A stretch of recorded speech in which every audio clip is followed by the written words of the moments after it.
Good morning, everyone. Oh man, new microphones and they are hot. You all.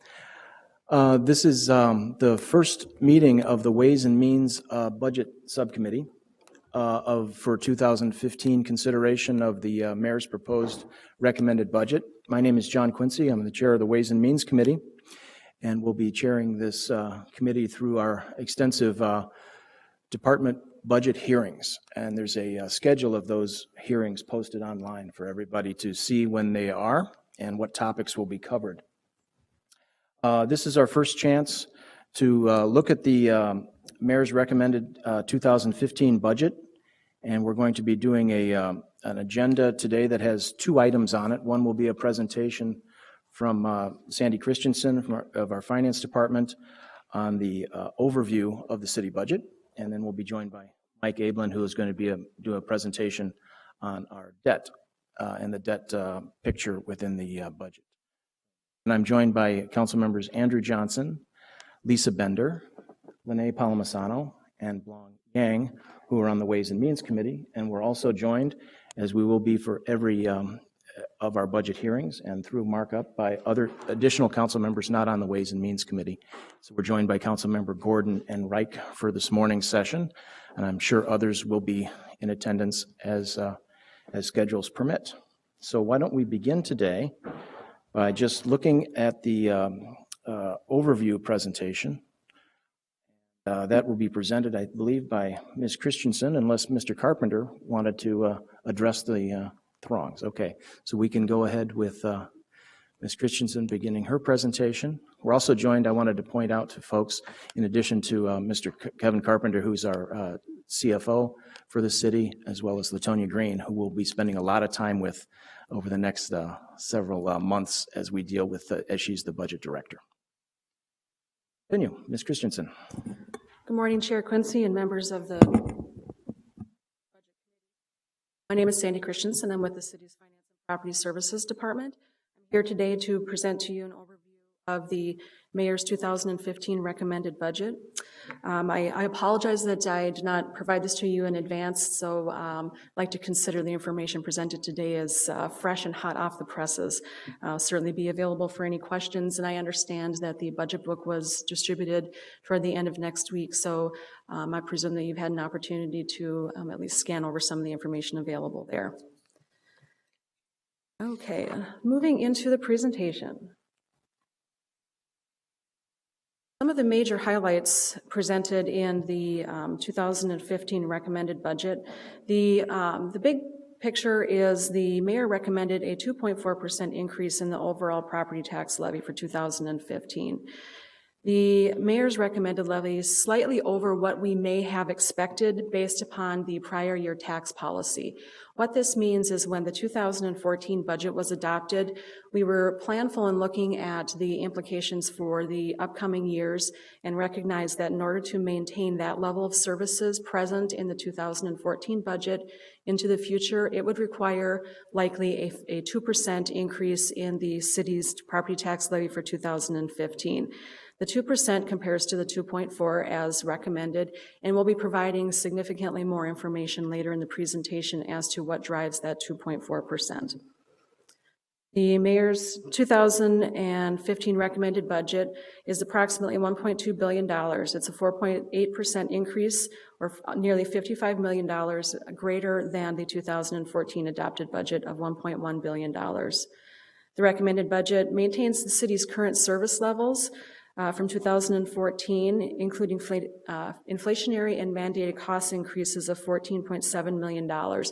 What this means is there are a number of obligations that the city is previously obligated to pay for in the upcoming budget associated with outstanding contracts for both labor unions as well as for provision of services.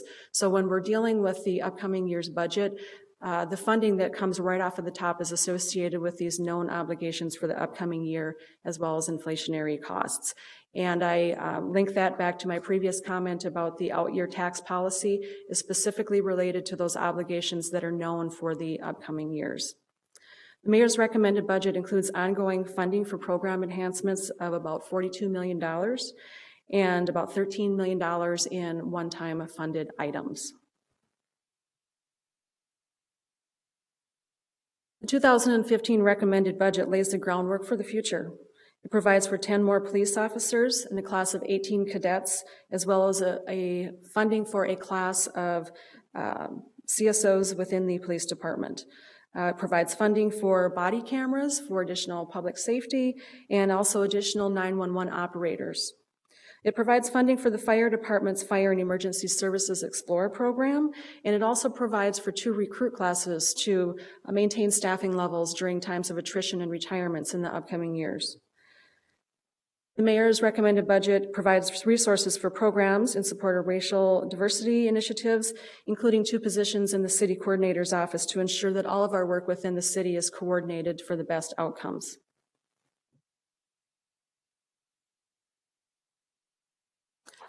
As I mentioned earlier, the city's 2015 recommended budget stands at approximately $1.2 billion, with increased spending levels of about $55 million, or 4.8% above 2014 adopted budget. The recommended budget includes 76.52 FTEs increased from the 2014 level for an overall recommended staffing of 3,841.9 positions.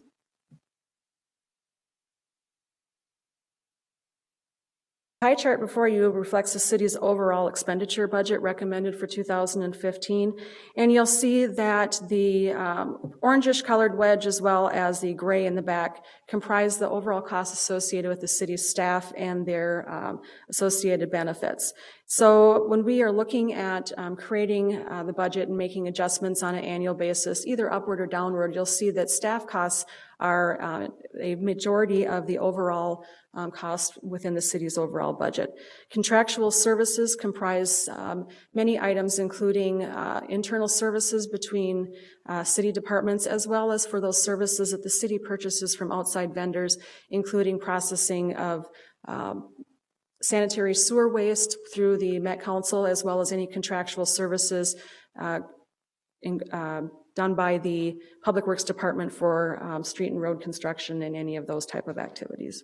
The city's debt service comprises approximately 10% of the overall budget. It's a rather busy chart, but it shows the multitude of different functions that are incorporated into the city's overall budget. You'll see that the city's capital improvements are about 10% of the overall budget. Police in the lower right-hand corner, the city's public safety functions encompass about 13% of the city's overall budget. And in the lower left-hand corner, you'll see a number of small subcomponents, but the city's public works function, which incorporates many of the city's utilities, including sanitary sewer, stormwater, and solid waste, encompass more than 25% of the city's overall budget. So how does the 2015 recommended budget be funded for the upcoming year?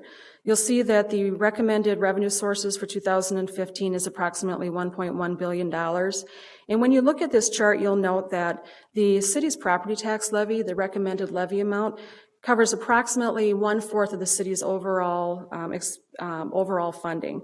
Charges for services in the upper right-hand corner encompass approximately 37%. And what the charges for services are, one must take into consideration that with the utilities and enterprise activities within the city, the revenues that the residents and property owners within the city pay for the use of water, sanitary sewer, and solid waste, those revenues are accounted for within the charges for services area. You'll see in the lower left-hand corner as one of the orange wedge that local government aid coming from the state of Minnesota is $68 million for 2015, about 6% of the overall city budget. That compares to a budget for 2014 of about $66.9, or a $1 million increase over 2014. Put the LGA into perspective, you'll see... I'm sorry, Ms. Yes. Christensen, if I might. I just wanted to make sure my colleagues had an opportunity to make any comments or questions all during this morning's presentation. And I know Councilmember Gordon has a comment. Well, I just have a question, and it might be Yes. No. never stopped me before.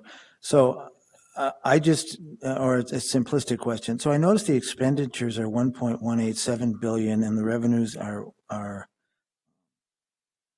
1.085, and there seems to be a gap there or a difference. And I always like it when my revenues match my expenditures. So are we spending down some savings, or could you explain that discrepancy and how we're going to? Chair Quincy, Councilmember Gordon, it's actually a combination of the two and reflects one of the idiosyncrasies of the of governmental accounting, which accounts for transfers of funds between different sub-activities within the city. We eliminate the transfers as funding sources because it's really shuffling of the city's internal funding. It does provide for a little bit of discrepancy between the revenues and expenditures, but we are also incorporating some spending down of fund balance because we are in good financial condition this year. So maybe it would be good to know that detail, but so you're saying that we no longer count the transfers as revenues, but we count them as expenditures?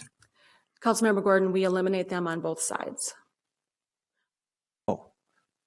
Okay. So most of this is spending down savings? There's a significant, there's a fair amount of spending down of savings, but the transfers, unfortunately, don't necessarily equate to the discrepancy between the revenues and the expenditures. In large part, the difference between the two will be the utilization of fund balances. And in large part, that will be associated with reductions of fund balances in special revenue funds as well as in the utilities for having accumulated prior year resources, which are then available to be used for capital. And that would reflect a spend down of existing resources. Okay, thank you. I just hazard a comment, and please correct me if I'm wrong, but is also part of this possibly due to the fact that we get like LGA, for example, at a different time of the year, as well as property tax collections, which aren't done until mid-year. So there's a flow of cash coming in and cash going out that may not match up exactly on a year-to-year accounting basis. Councilmember Quincy, the budgeted numbers before you actually reflect whole year revenues and expenditures, so any timing of the cash flows would not necessarily be reflected in these figures. Thank you.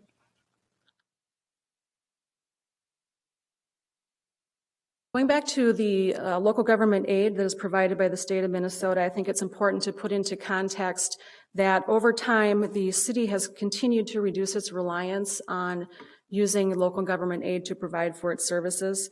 The chart before you reflects that in 2002, of the city's general operating, the city relied on LGA for approximately 41% of its overall funding for general government operations. In 2014, that number is down to 14%.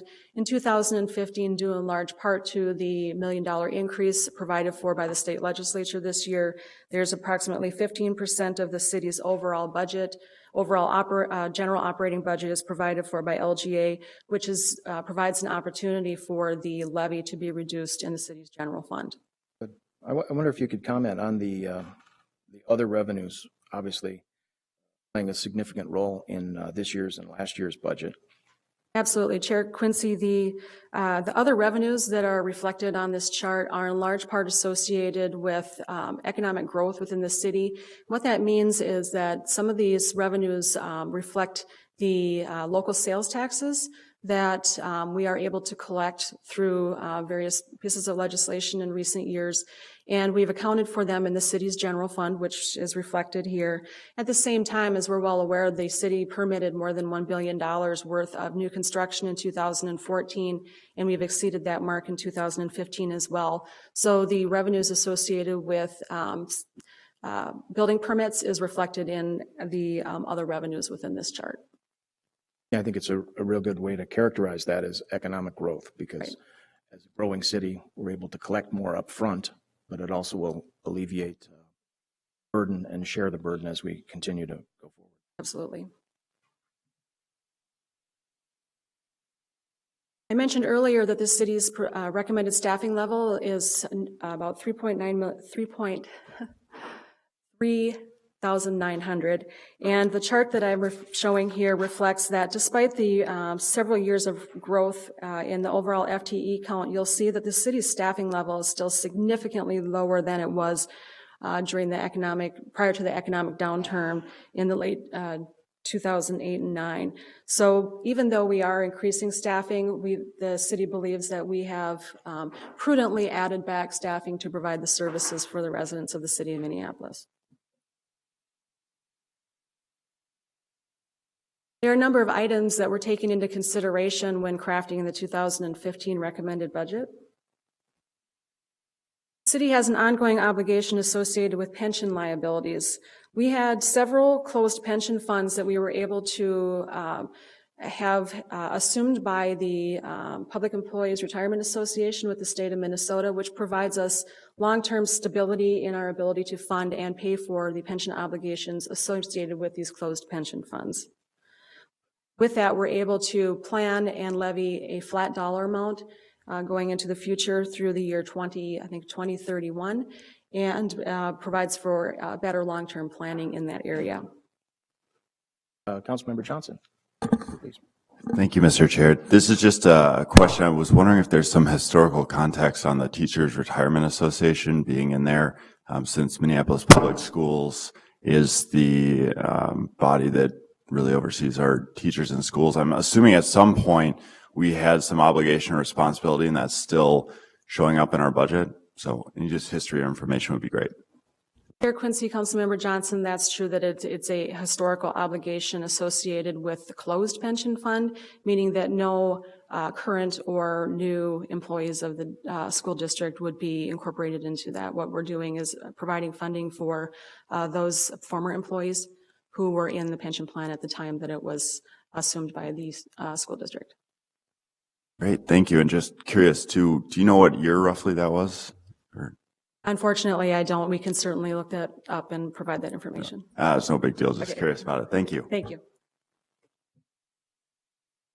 Additional pension obligations are associated with existing employees. As you may be aware, with the legislature in 2014, there was an adjustment recommended and adopted statutorily for increased contributions for the coordinated plan, as well as the second year of a contribution increase associated with the public safety, the police and fire plans. Now, the interesting thing about PERA and the obligations is that the city does not have a choice whether or not to provide for those contributions. They're statutorily mandated, unlike some other entities across the country where you may have heard that the pension plans are underfunded. We do not have the ability to choose whether or not we contribute the proper amount to the employee's pension plan. It is state law.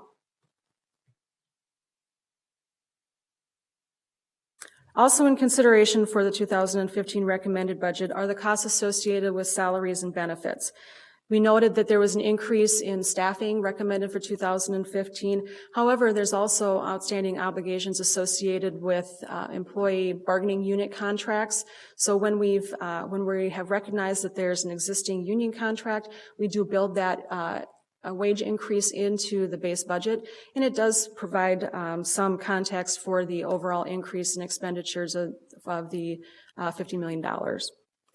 The benefits for the city, we were fortunate enough to receive a slight reduction in the overall premium associated with health insurance for the city's employees.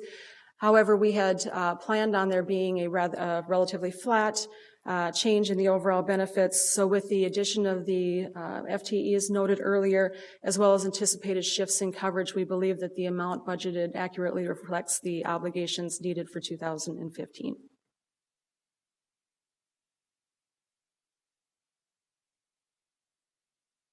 The 2015 recommended budget incorporates more than just the operating budget, also the capital improvements and the operating capital associated with running the city.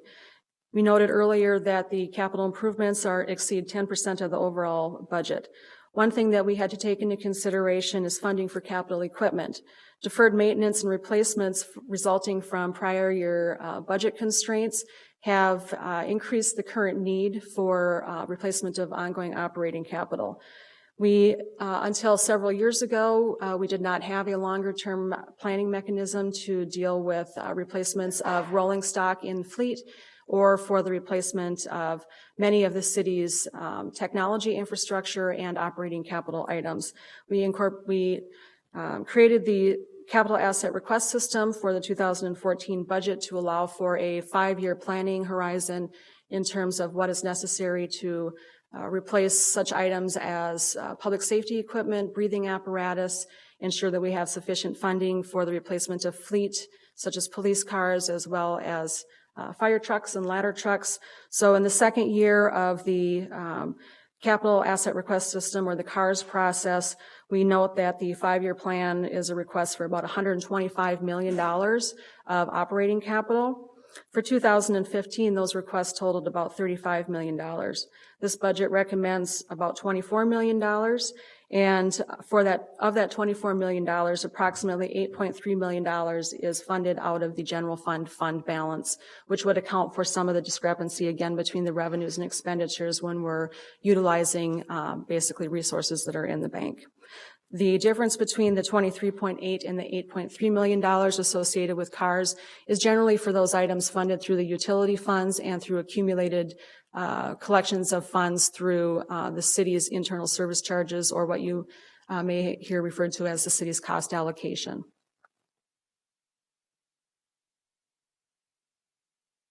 Other considerations for the 2015 budget include funding for technology.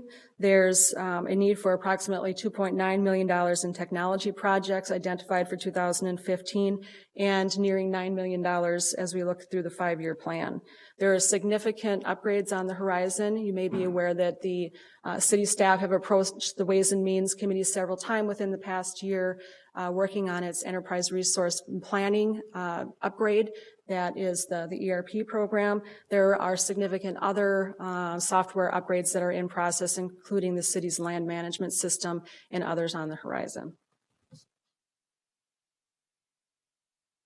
Other obligations that we must take into consideration for the 2015 budget include the payment of outstanding bond obligations. Once we've issued bonds, it becomes one of the first priorities as a must-do in the upcoming budget. We are looking at approximately $126 million in principal and interest payments for 2015. This compares to about $123 million in 2014.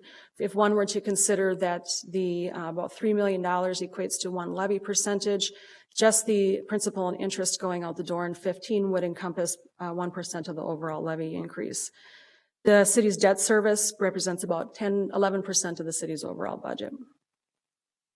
The other thing we need to take into consideration is funding for the city's infrastructure.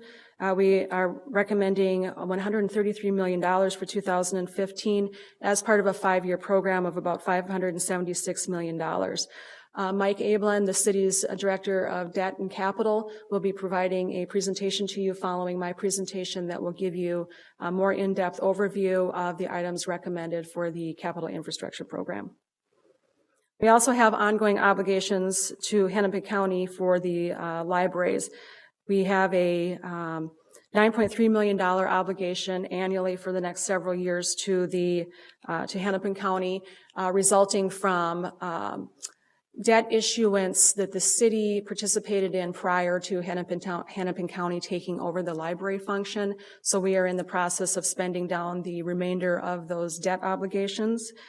We also have a declining operational contribution in 2015 of about $2.3 million, and that will go away in a couple of years.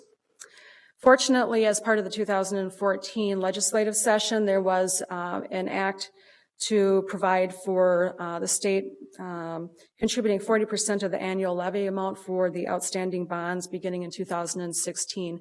So in 2016, we may see some levy relief as a result of that action, with the hope that they don't reverse that action. And some of the other things that we need to take in consideration for the future budget that we are hopefully dealing with in the current is workforce turnover. As I mentioned earlier, the recommended budget provides for classes of cadets and CSOs to maintain staffing levels in the police and fire department during times of massive retirements. So the 2015 budget makes inroads into that potential challenge into the future. We also have a shrinking workforce and increased demands. There's regulatory complexity and unfunded mandates. An unfunded mandate is such action that is imposed upon the city that we must provide funding for it. And I'll use the increase in contribution for PERA as something that may be considered an unfunded mandate. We are statutorily mandated to increase the contribution, and we don't necessarily receive funding for it from anywhere else but ourselves. So that's something that we need to take into consideration over the long term. We have the aforementioned technology needs.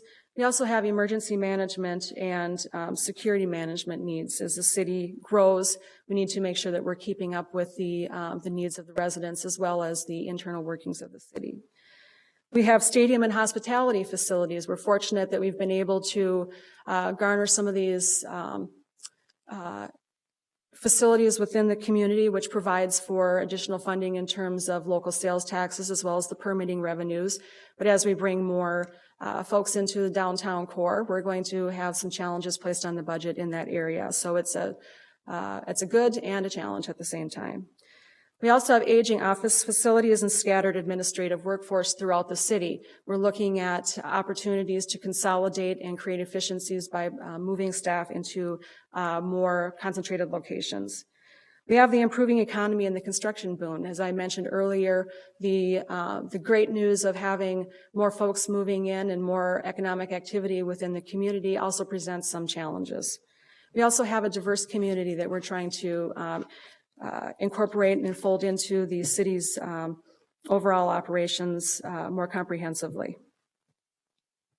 And as you mentioned, these are future budget considerations, but it's prudent from this year's budget to have those in mind as you're making tax policy going out several years, anticipating what these expenses might be as they're balanced with increased revenues. But these are be considered at what point in the future? That's a question. These obligations are considered to be ongoing in nature.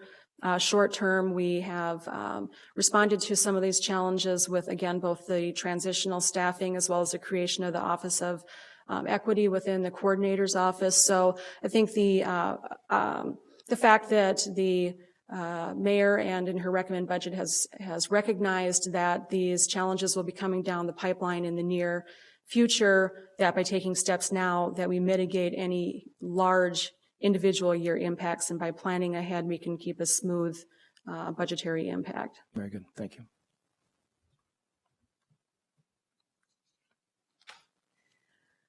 So I mentioned that the mayor's recommended budget incorporates a 2.4% in the overall property tax levy for the city of Minneapolis. Now, it's important to be aware that the overall property tax levy incorporates more than just the levy needed to provide for the city's ongoing operations.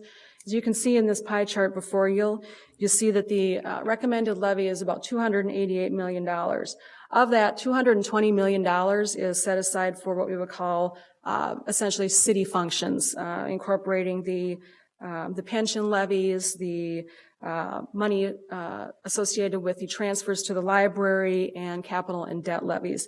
But also within the 2.4% overall levy increase, you'll see that we've incorporated levies for the Park and Rec Board, including a tree levy, as well as for the Teachers Retirement Association as in its own individual wedge, and the Municipal Building Commission. So the overall budget, levy budget is impacted by needed changes in these other areas. And we'll see that more accurately reflected in the next chart.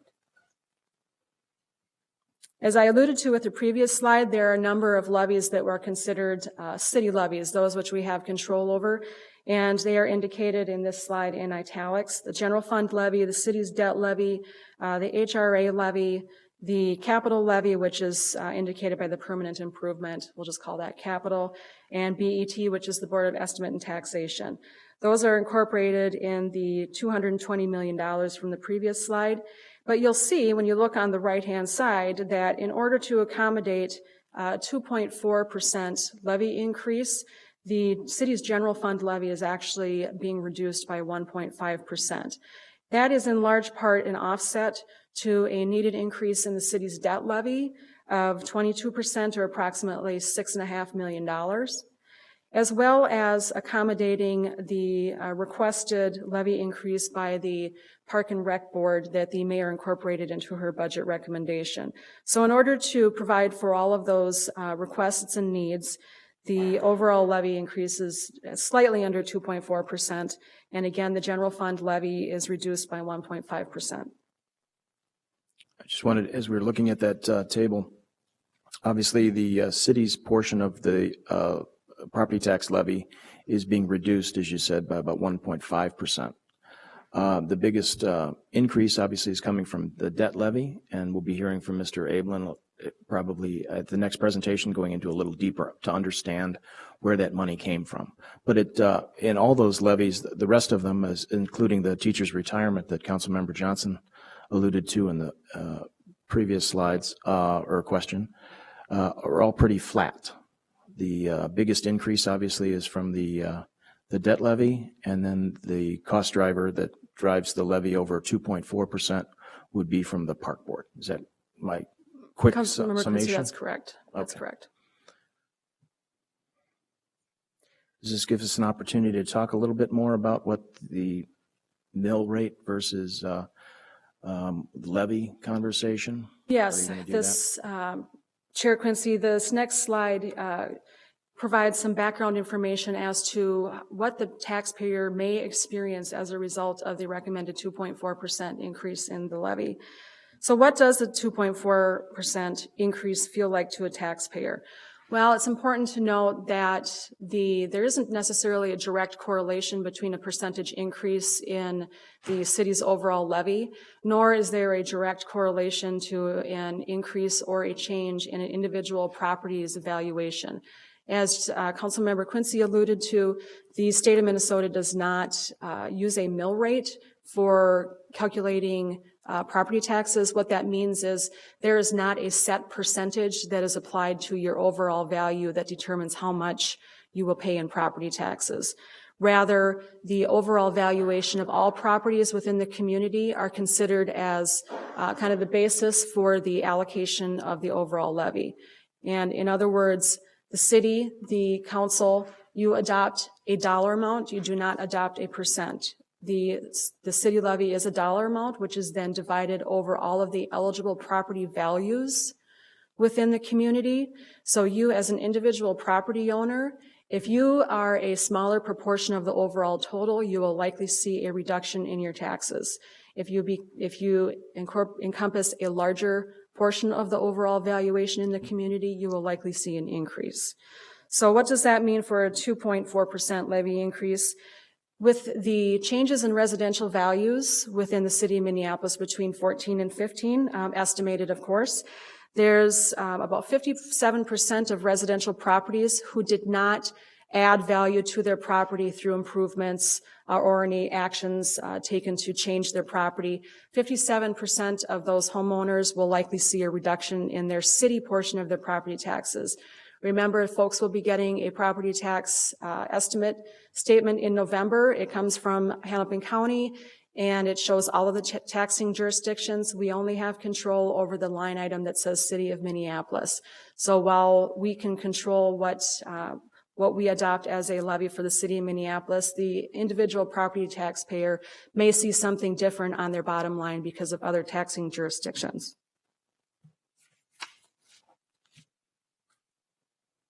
As I mentioned earlier, the changes in property values will impact what an individual property owner will pay from one year to the next in their overall city property taxes.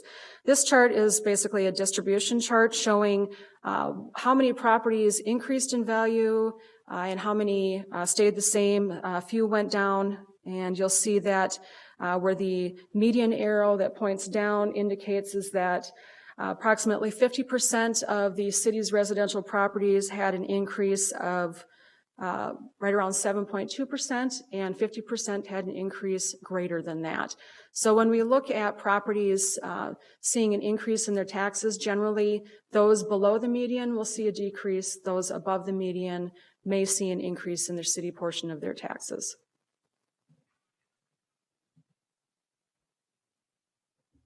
And this chart will show if you had a property that was valued at $175,000 in 2014 and you experienced a 5% increase in your value, that you would likely see approximately a $22 decrease in your overall property taxes. And again, as I indicated, the median increase was about 7.2%. At a 5.0% increase, which is less than the median, is the reason that there is a reduction in that individual property's estimated property taxes.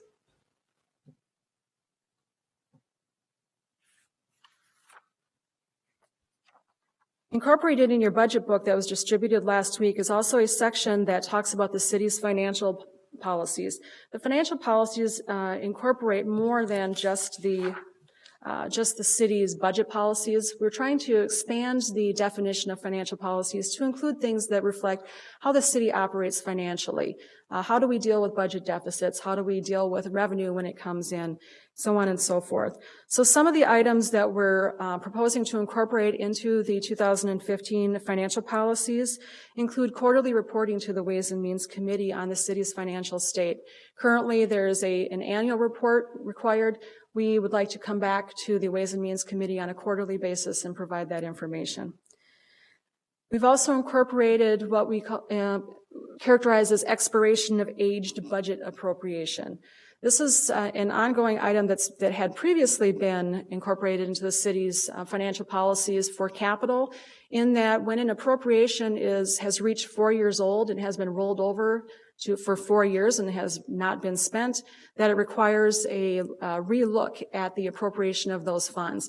The reason for this is to prevent the overburden or the over encumbrance of dollars if they're not actually going to be used. So that will require the department to come back before the Ways and Means Committee and look at reappropriation of those resources. We've also enhanced some of our internal controls to meet external requirements. We've incorporated the city's investment and procurement policies, and we also cleaned up some of the language in some of the other areas, including when we write off doubtful accounts, subrogation authority, which allows us, when we have damage to our property, it allows the city to go to the person's insurance company and try and collect on behalf of the city. We're also ensuring that all residents within the community can avail themselves of the city's financial information through translation services available through the Neighborhood and Community Relations Department.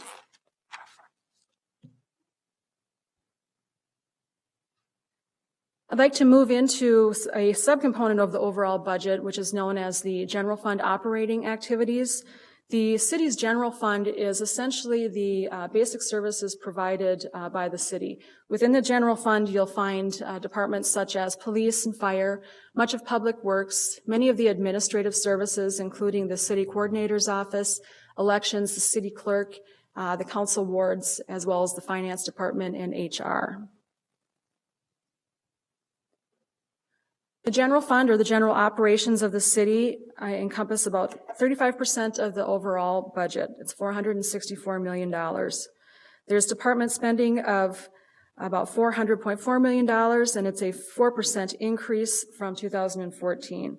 And again, as noted earlier, it's funded by a general fund levy decrease of about 1.5%. And there is some short-term reliance on transfers, which accounts for some of the discrepancy, again, between the revenues and expenditures as we build for a stronger financial foundation moving into the upcoming years.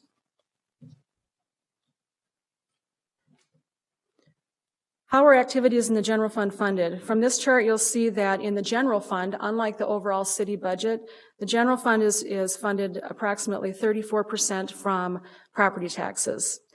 The licenses and permits alluded to earlier as non-tax or other revenues accounts for about 8% of the overall general fund budget. State government provides for 18% of the overall budget, and that does include LGA. Fund balance, again, noted earlier that we are assuming approximately $13 million of fund balance to be utilized as part of the 2015 recommended budget.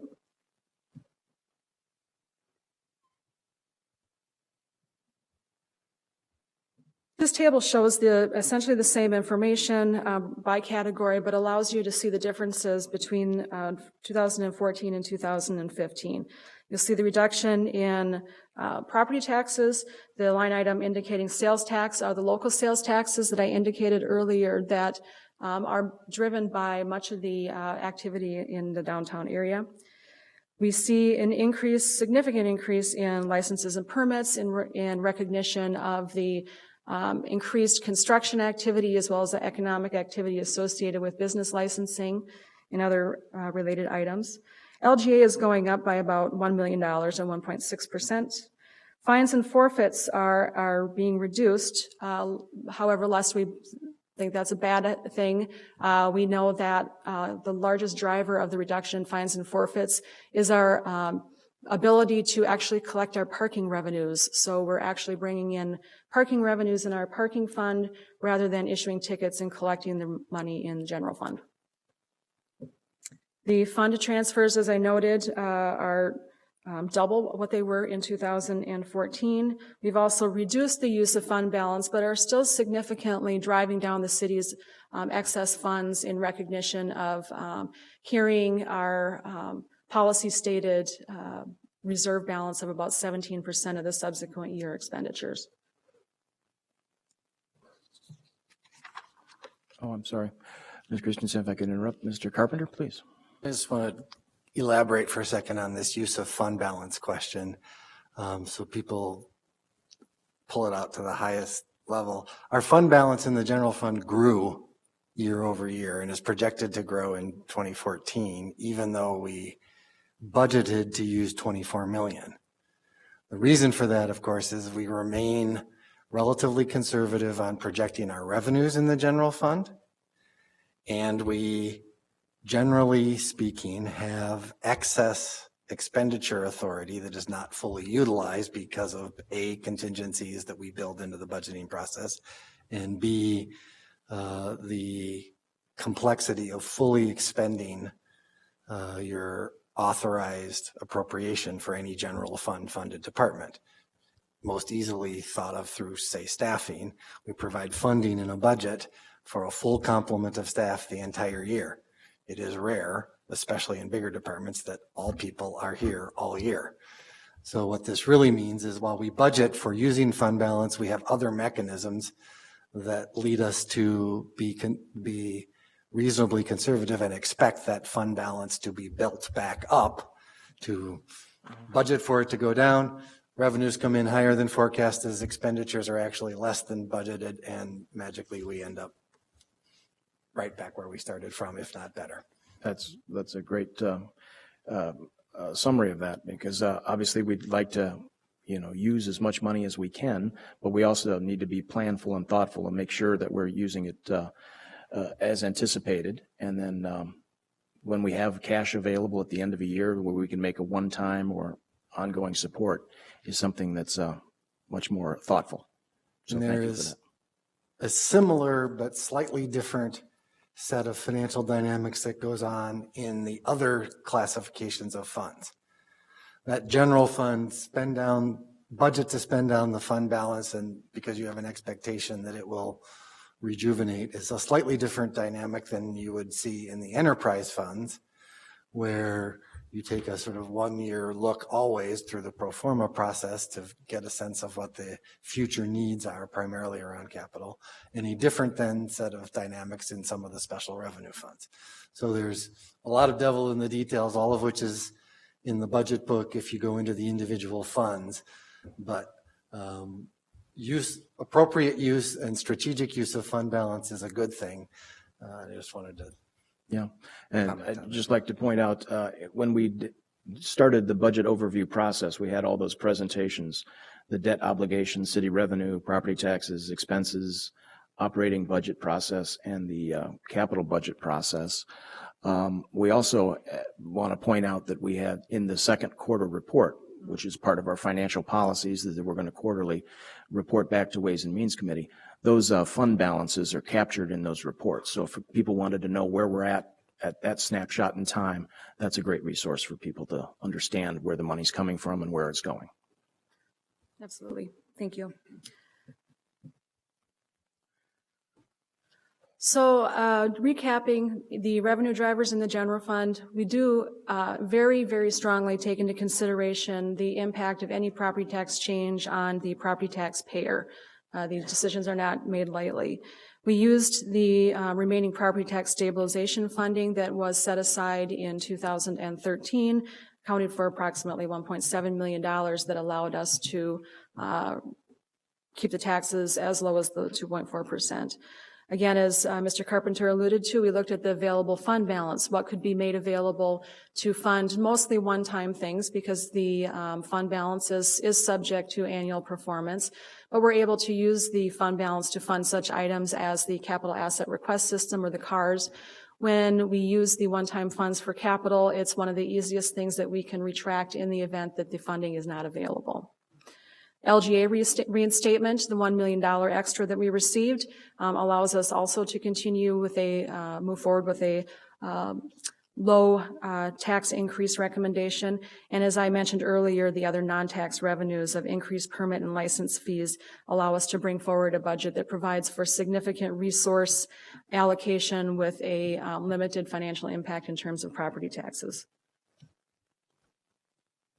The expenditure drivers, I mentioned the ongoing obligations associated with pensions, the inflation, contractual obligations, the city's operating capital through the CARS process, as well as the mayor's recommended program enhancements for ongoing funding and a number of short-term or one-time funded items.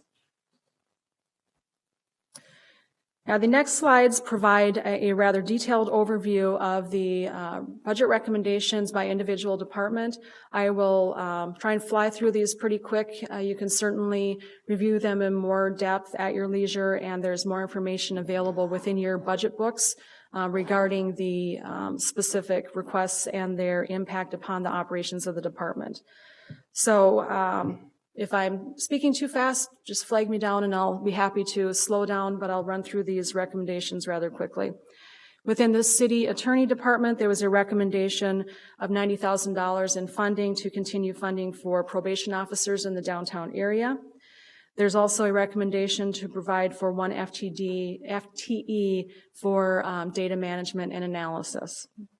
The city clerk's office received funding for 3 positions, including 2 program assistants and 1 software engineer for the implementation of a legislative information management system as well as other technology needs. The city coordinators department received funding for downtown events associated with a number of potential activities, 2 staff members for the implementation of an equitable outcomes program, as mentioned earlier, and 2 programs, including the Creative City Making and the City Creative Index report, received funding ongoing for about $115,000. Within the area of 911, there was a recommendation to provide for 4 additional 911 operators, and in the Civil Rights Department, funding for a contract compliance officer. Within the Communications Department, there's funding for 2 FTEs to support collaboration with neighborhood and community relations, particularly as pertains to outreach to multilingual populations. And in the Community Planning and Economic Development Department, there was $200,000 provided for homeless-related activities, as well as $250,000 for home ownership counseling and outreach. There's $100,000 for business technical assistance, as well as some youth training resources.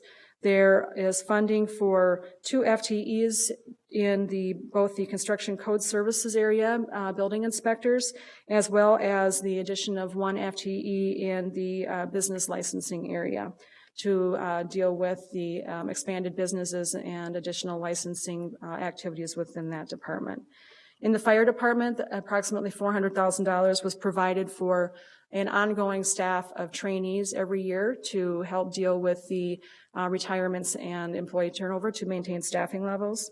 And in the health department, there is approximately $120,000 provided for school-based clinics and for youth development and health needs. There's $100,000 for youth violence prevention.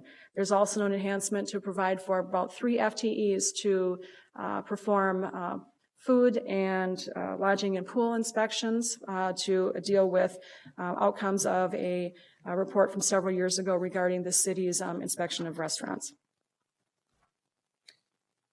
In the Human Resources Department, there is $25,000 provided for the Enterprise Employee Recognition Program in response to recent employee surveys indicating that that is a good thing to do. We've also provided funding for some existing software and 1 FTE for strategic employment services. In the mayor's office, there's additional allocation for policy work. In the Neighborhood and Community Relations Department, the One Minneapolis Fund is being supplemented, as well as the addition of a neighborhood support specialist, as well as other programmatic funding. Within the Police Department, I mentioned earlier that there is funding provided for community service officers, as well as funding to match a federal COPS grant. $520,000 allows us to capitalize on a similar amount from the federal government, will allow us to increase the number of sworn officers in the community by 10. We've also provided funding for a data specialist within that department, working primarily with the information provided by the body cameras. Before we slip to the next slide, if I could, Councilmember Johnson had a Thank you, Mr. Chair. I just had a quick question on the NCR position for our 1 FTE for a neighborhood support specialist. It seemed to stand out to me, that number of 150,000 compared to the other FTEs, which are typically less than 100,000 listed throughout this document. I was wondering if there's an explanation for that. Yes, Chair Quincy, Councilmember Johnson, the cost of the FTE is probably less than $100,000. There's also other programmatic funding, including the ability to contract out some services. So this may be more accurately reflected as an FTE, as well as associated program costs for outreach activities associated with neighborhood and community relations. So the actual FTE is more in line with what you see in the other recommendations. Thank you. And this does give us an opportunity to just kind of talk through our budget hearings, as department budget hearings. That's when we'll be able to drive in a lot more specifically about their staffing, what their intent is, how they're going to use those funds in an ongoing and a one-time basis. So that's a terrific question, but we'll be addressing that when NCR has their budget hearing. Absolutely. As well as all these other departments. Within the Public Works Department, there are additional resources allocated for pedestrian safety, as well as for work associated with clearing bike lanes in the summer and winter, and to provide for the removal of snow and ice from sidewalks, which is an activity that will will be largely self-funded due to charges to the individual property owners who are not clearing their properties. There is $300,000 allocated for the enhancement of right-of-way and planning areas. That is the creation of a new planning unit within the Public Works Department.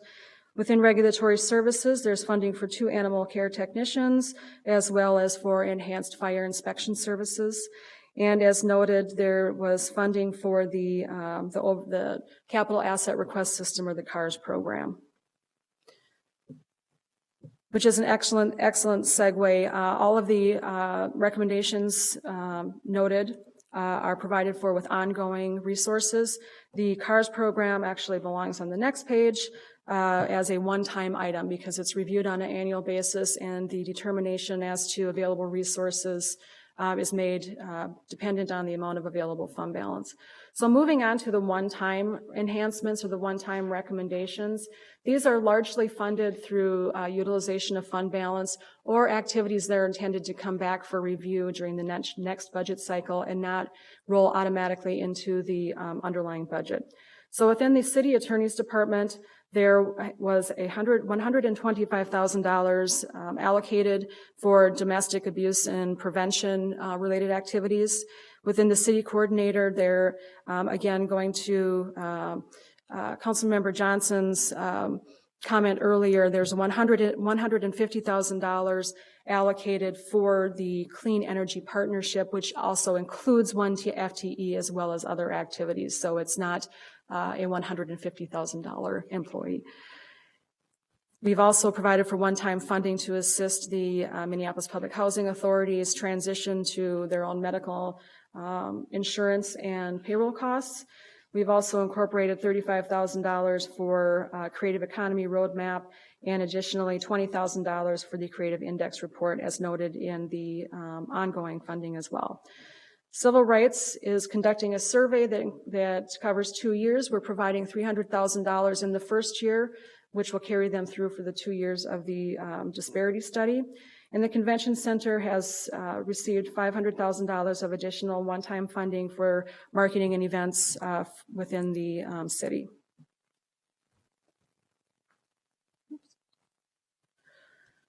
Community planning and economic development. The mayor has recommended $1 million from the city's general fund to enhance the Affordable Housing Trust Fund program. There's also $125,000 in home ownership counseling and outreach to supplement the ongoing funding noted earlier. The mayor's recommended $250,000 for planning activities associated with the impending closure of the Upper Harbor Terminal, as well as $300,000 for policy issues for land capacity and enhancing in the short-term inspection resources within construction code services.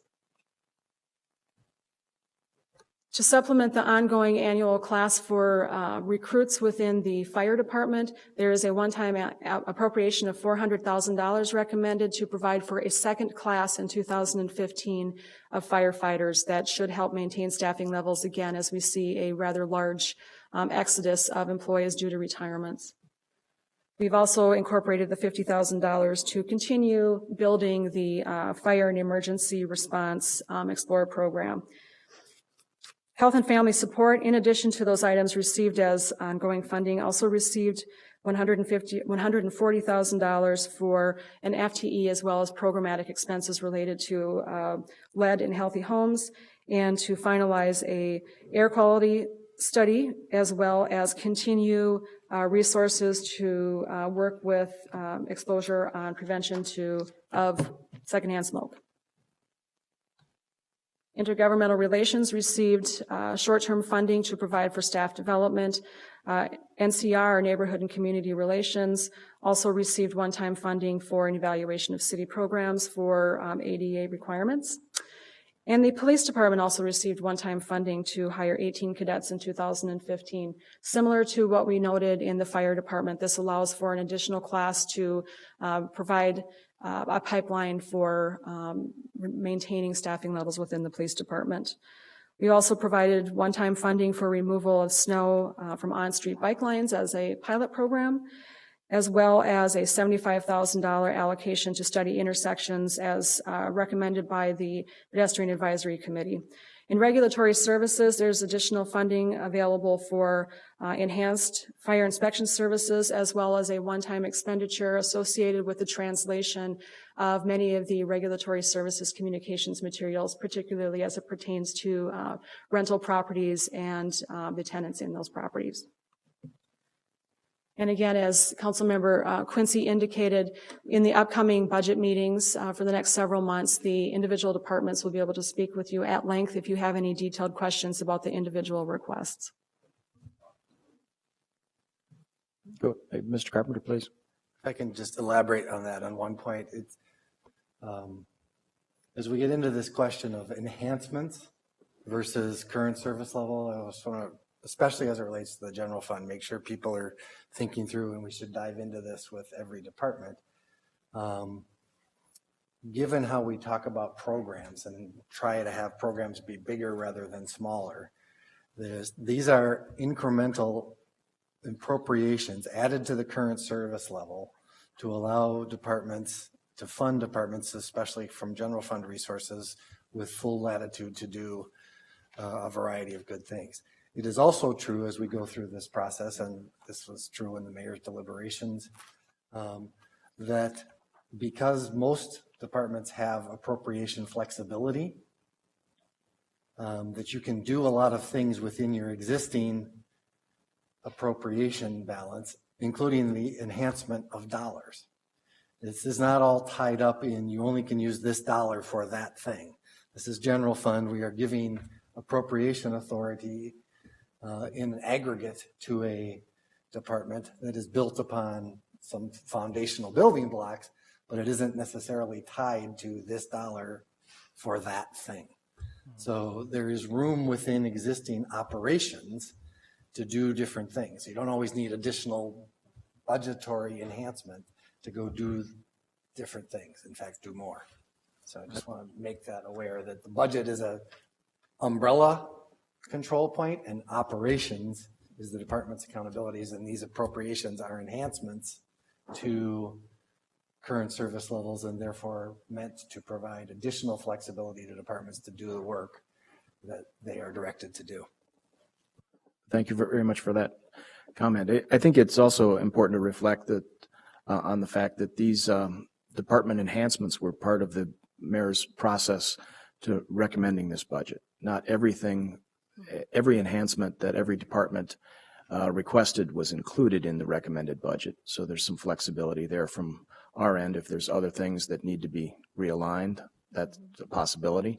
But off the top of your head, can you say how much was in the recommended enhancements by departments and how much was actually allocated through this recommended budget? It's a big number. I didn't mean to catch you off guard on that, Ms. Christensen, but. The recommendation for program enhancements for 2015 is about $40 million ongoing. I will have to maybe, do you know what the, okay. Unfortunately, you catch me at a loss. I know that it was a big number. Okay. Yep. All right. Thank you. Just want to note we've been joined by Council President Johnson, and we'll be able to continue the presentation. But as everybody can, if they have any questions, feel free to jump in. I see Councilmember Gordon has one. Thank you. I was going to try to do the math on my own, but since you mentioned that the enhancements were 40 million, is that the ongoing plus the one-time enhancements you're estimating at 40 million? Chair Quincy, Councilmember Gordon, that is the ongoing, but it includes areas such as the city's enterprise funds, which we'll get into shortly, but there were a number of activities present in the city's enterprise funds, including the inclusion of the organics recycling, which is a significant dollar amount in the ongoing funding. So the $40 million is not just the general fund.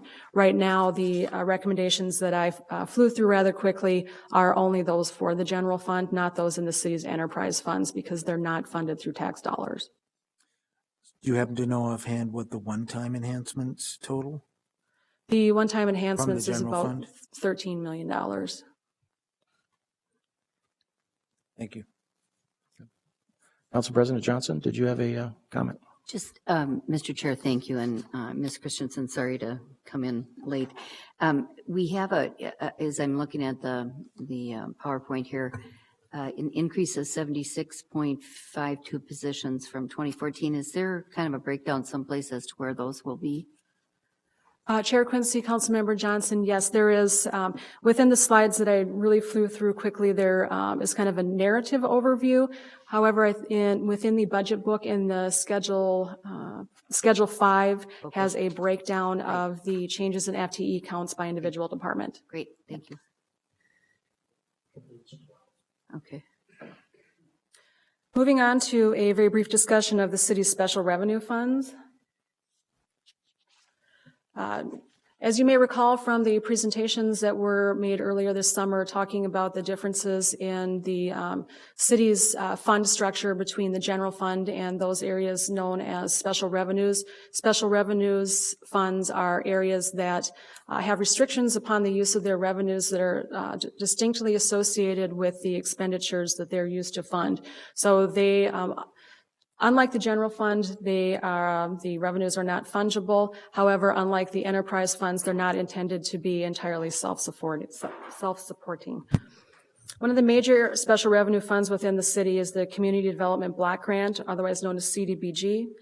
The recommendation for 2015 is a funding level consistent with that in 2014, and that's because we do not get the final appropriation number from the federal government until much later in the budget process. So we assume consistent funding and show the recommendation as an allocation of those dollars amongst the various programs. Within the Convention Center Special Revenue Fund, we're looking at an operating revenue expectation of approximately $17 million with expenditures of about 26. As you may recall, when we transitioned from accounting for the local sales taxes within the Special Revenue Fund into the General Fund, in the past, the Convention Center would receive the local sales taxes and then transfer them to the General Fund. Now it's the other way around. So it may appear that there's a discrepancy between the revenue and the expenditures, but it's more of an accounting mechanism as we transition to the recognition of local sales taxes as less restricted than in the past. Included in the Convention Center Special Revenue Fund are a recommendation for capital investments of about $9.5 million, and that's part of a long-term capital improvement plan within the Convention Center. There are also a number of other special revenue funds that are much, much smaller in scope and tend to be more self-supporting in nature. When we think in terms of some of the minor grants, so not minor, but grants in the individual departments such as Healthy Families funding within the health department. We don't cover these in here because we only get the money because we do the work that generates the money. So we're not necessarily discussing that at this point. And that discussion would be certainly appropriate at the individual department presentations. I'd like to move into the city's enterprise funds. In large part, the city's enterprise funds incorporate those utilities for which we provide services to residents and businesses, and then provide a monthly billing. It's basically a self-supporting activity. So that would include the city's sanitary sewer, stormwater, water, and the solid waste enterprises. The overall budgets between 2014 and 15 recommended for the enterprise funds it includes a $21 million increase, approximately $21.6 million, which is a 14% increase in the overall operations between 2014 and 15. And when I indicate operations, that also includes for the enterprise funds any ongoing capital costs as they do accommodate capital within their individual budgets.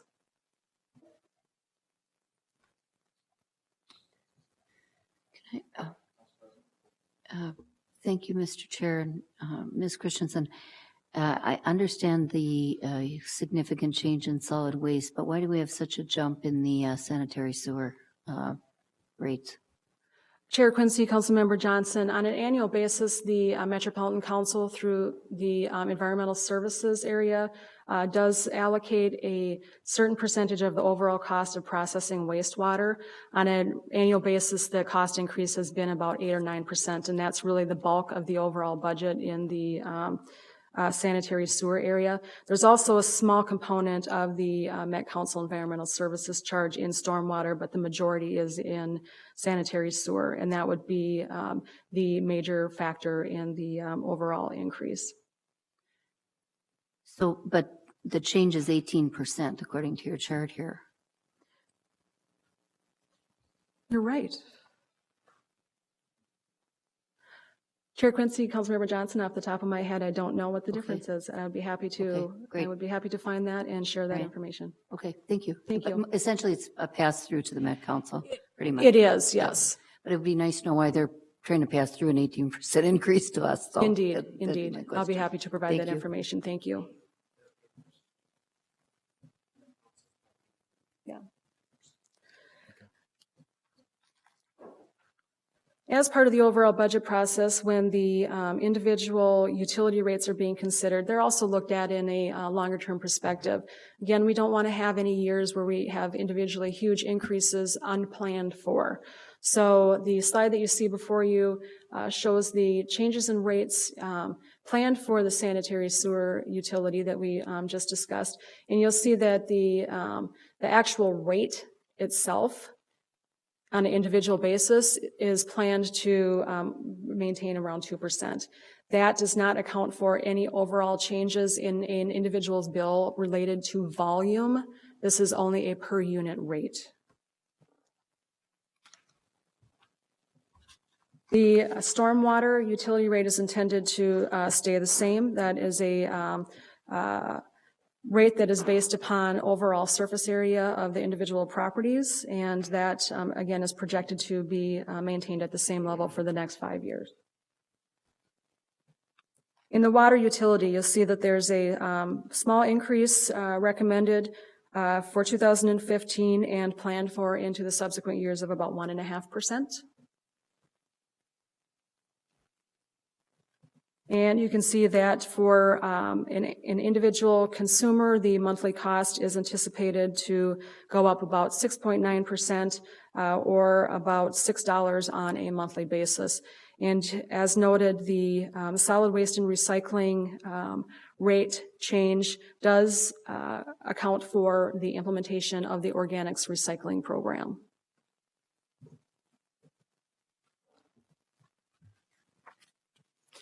Very quickly, as I wrap up, we'll touch on the city's internal service funds. As I mentioned earlier, the city has a mechanism internally to account for the costs of provision of service by what I'll call the backroom departments, the departments that provide for technology resources, that do the accounting, that handle the HR functions within the city. And within the those departments, we do allocate costs out to the other departments within the city, particularly those that are non-general fund. And I think the important thing to note here is that we have, over the past years, been able to appropriately allocate the costs associated with the support mechanisms of the city to maintain positive fund balances. We had been in a program of transferring significant resources from the general fund into the internal service funds over time to maintain their financial health. And as of 2014, we are no longer needing to do that. We have all of our internal service funds are in great financial condition. The self-insurance fund, as you may be aware, we are self-insured for work comp and for property damage. So we charge those costs out on a rolling average. Some of those charges are dependent on just what the historical losses are, similar as to what you would find with a third-party insurance company. And in fleet services, the spending in the fleet services is actually down from 2014. One thing that's worked out really nicely with the implementation of the CARS process is that we provide for any of the shortfalls in the replacement costs of vehicles through CARS rather than depleting any fund balances in the fleet services fund. So it's part of our ongoing initiative to ensure that we have resources planned for and that we don't hit a lot of bumps in the road when it comes to funding. And we'll be moving into the capital budget. Mike Ablin, as I mentioned earlier, will give you a presentation of capital infrastructure and debt momentarily. I did want to recap on the capital asset request system. Again, the implementation of a 5-year program to plan for the city's operating capital makes things keeps the pent-up demand, I guess, from being created. When we have hard financial times and we need to withhold on our capital expenditures, we may occasionally run into what I'll call the rubber band effect, where everything breaks at the same time. So as we're trying to be more planful about making sure that our resources and our actual assets are maintained and replaced on a regular basis, the CARS process is providing a great mechanism to do that. So the total request for the 5-year plan, $125 million. For 2015, $35 million. You'll see that the majority of those expenditures are associated with replacements. We do ask that departments identify specifically why they're asking for the individual item, and included with your budget book this year was a detailed request summary of all of the capital asset request items. And when we're talking about CARS, just because they ask for it doesn't mean that they're going to get that. That's evaluated on an annual basis. each year as a one-time expenditure as part of CARS, but it helps do a little more smoothing of the process, and it impacts the department budgets themselves, so they don't have to absorb and expend all in the same year. Right. In prior years, many departments were basically relying on their individual departments' budget savings in a given year to try and keep up with their capital needs. And rather than, for lack of a better way to describe it, rather than having departments hoard their money and use it to buy capital, we'd rather do it on a planful mechanism, ensuring that the decisions made for the items that we purchase are made on an enterprise-wide basis, not just on the basis of departments that happen to have money left over at the end of the year. And again, the request for 2015 was $35 million. 23 was the recommendation. And of the $23 million recommendation for 2015, general fund is providing for $8.3 million, with the remaining funding sources coming from grants and from the utility and enterprise funds, as well as some of the internal service funds, including the fleet area. So the overall recommendation of $24 million. And with that is the end of my show for today. I'll be happy to answer any questions before I turn the mic over to Mike? Thank you very much, Ms. Christensen. It was a terrific report and overview, so thanks for all of your work and all of Latonia and all of Finance Department and pulling together the recommended budget, translating it to a big budget document, and then breaking it down for the public as well as council members to understand. So thank you for that overview. Are there any other comments or questions before we move to the next presentation? It looks like Council President Johnson. Thank you, Mr. Chair. Not to belabor a point, Ms. Christensen, but back to the sewer utility rates. So your number 46 on the PowerPoint chart.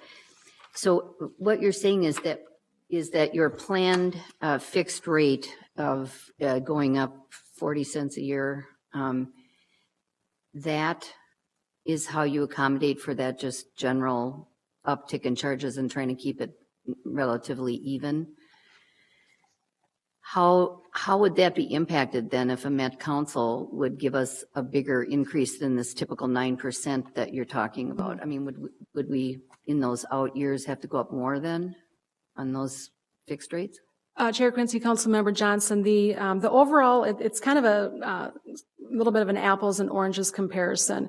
The chart that shows that the overall expenditures are going up in the macro may also be the result of using existing fund balance.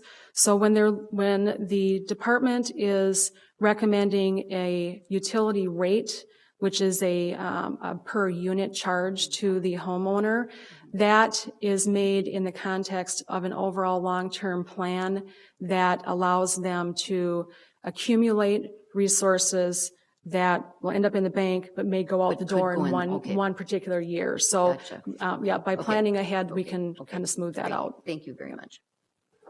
Mr. Carpenter. Thank you, Mr. Chair. And this is a comment that also bridges to the capital discussion, and I just wanted to fine tune it a little bit at this question of whether it's CARS or the operating budget in terms of requests and enhancements, or frankly capital. In my tenure so far, this has worked really, really well to be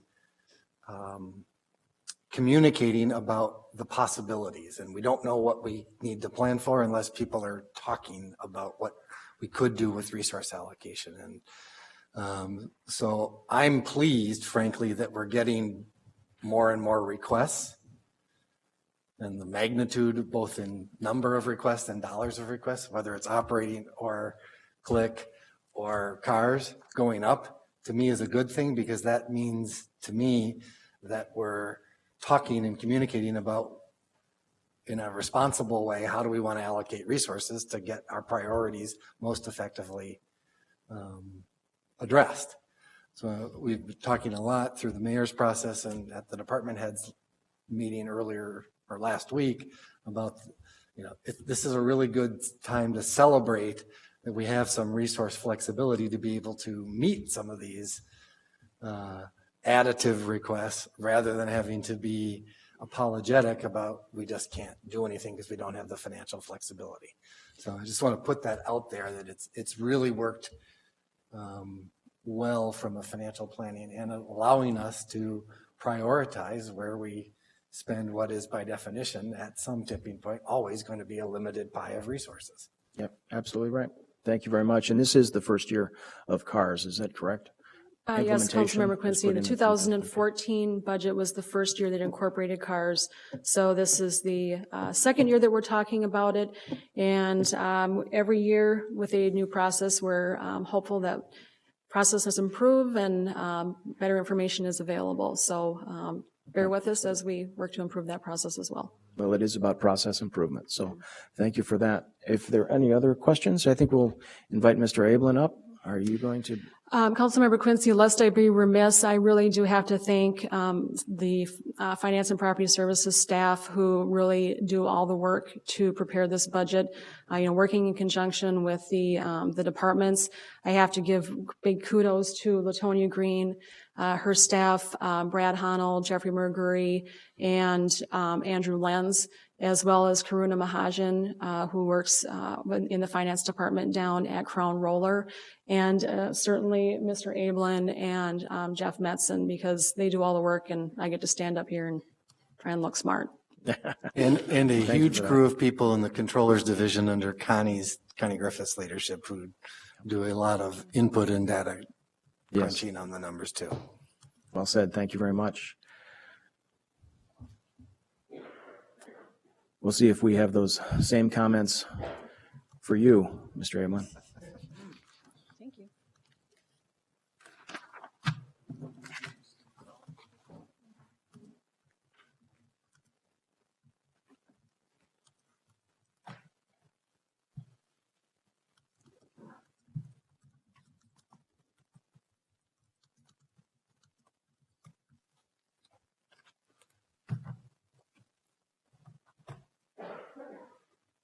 All right. Hello, everybody. I'm Michael Ablin from the Finance and Property Services Department. This is my first time speaking in front of some of the new council members, so I hope you find my information useful. So I'm going to talk about debt and what our outstanding debt is and what our debt service budget is. And then I'm going to show you some pictures of the capital improvements that have been occurring in the recent past. And then I'm going to go over what's in the current 5-year capital plan. So that's kind of the agenda here today. I do want to recognize that I do have a couple CLIC members that joined us today. We have Jeffrey Strand from Barb Johnson's ward. He is the vice chair of CLIC, and we also have Cecil Smith, who's the chair of the Human Development Task Force. So appreciate their support. Yes, and thank you for those CLIC members who joined us and all the CLIC members who were participating in the process, and thank you all for your service.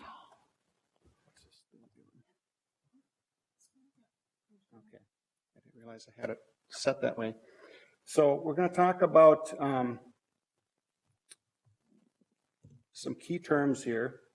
When we talk about debt, you'll always hear the word debt service, which basically is the principal and interest on all of our outstanding bonds. And we're going to be talking a lot throughout the presentation about net debt bonds. And net debt bonds basically just means this is the amount of debt that is supported by property tax revenues. And a lot of times we talk about it net of resources on hand in the debt service funds to pay this kind of debt. So it gets referred to as net debt. And then also we're going to talk about the bond redemption levy. And this is the main property tax levy that is used to generate the resources to finance the capital improvement program. And so we're going to spend some time looking at that. I understand there's some questions about the levy, and we're going to get into that in a little more detail. So I'm going to get all these up here. So debt capacity is another term that you a lot of times hear, and kind of what does that mean? It's defined by state statute, and basically it's 3 1/3% of our assessed value as adjusted for fiscal disparities, contribution, distribution, as well as personal property. So here at the city, for 2013, our legal debt margin would have been 1.1 billion. So that in theory means we could go into debt for this property tax supported kind of debt to the tune of 1.1 billion. Currently we're at 0.16 billion, which is about 155 million actually. So we have 0.95 billion of capacity to issue debt as legally determined. Now, does that mean we want to go that far in debt? That's an entirely different story. So I think a point I've made in the past is our capacity to issue debt is not as important as our capacity to pay and our willingness to tax and do things to generate the resources to, go into debt and make that level of improvements, if you will. So, there it is. Last thing, capacity to pay is more important than capacity to issue.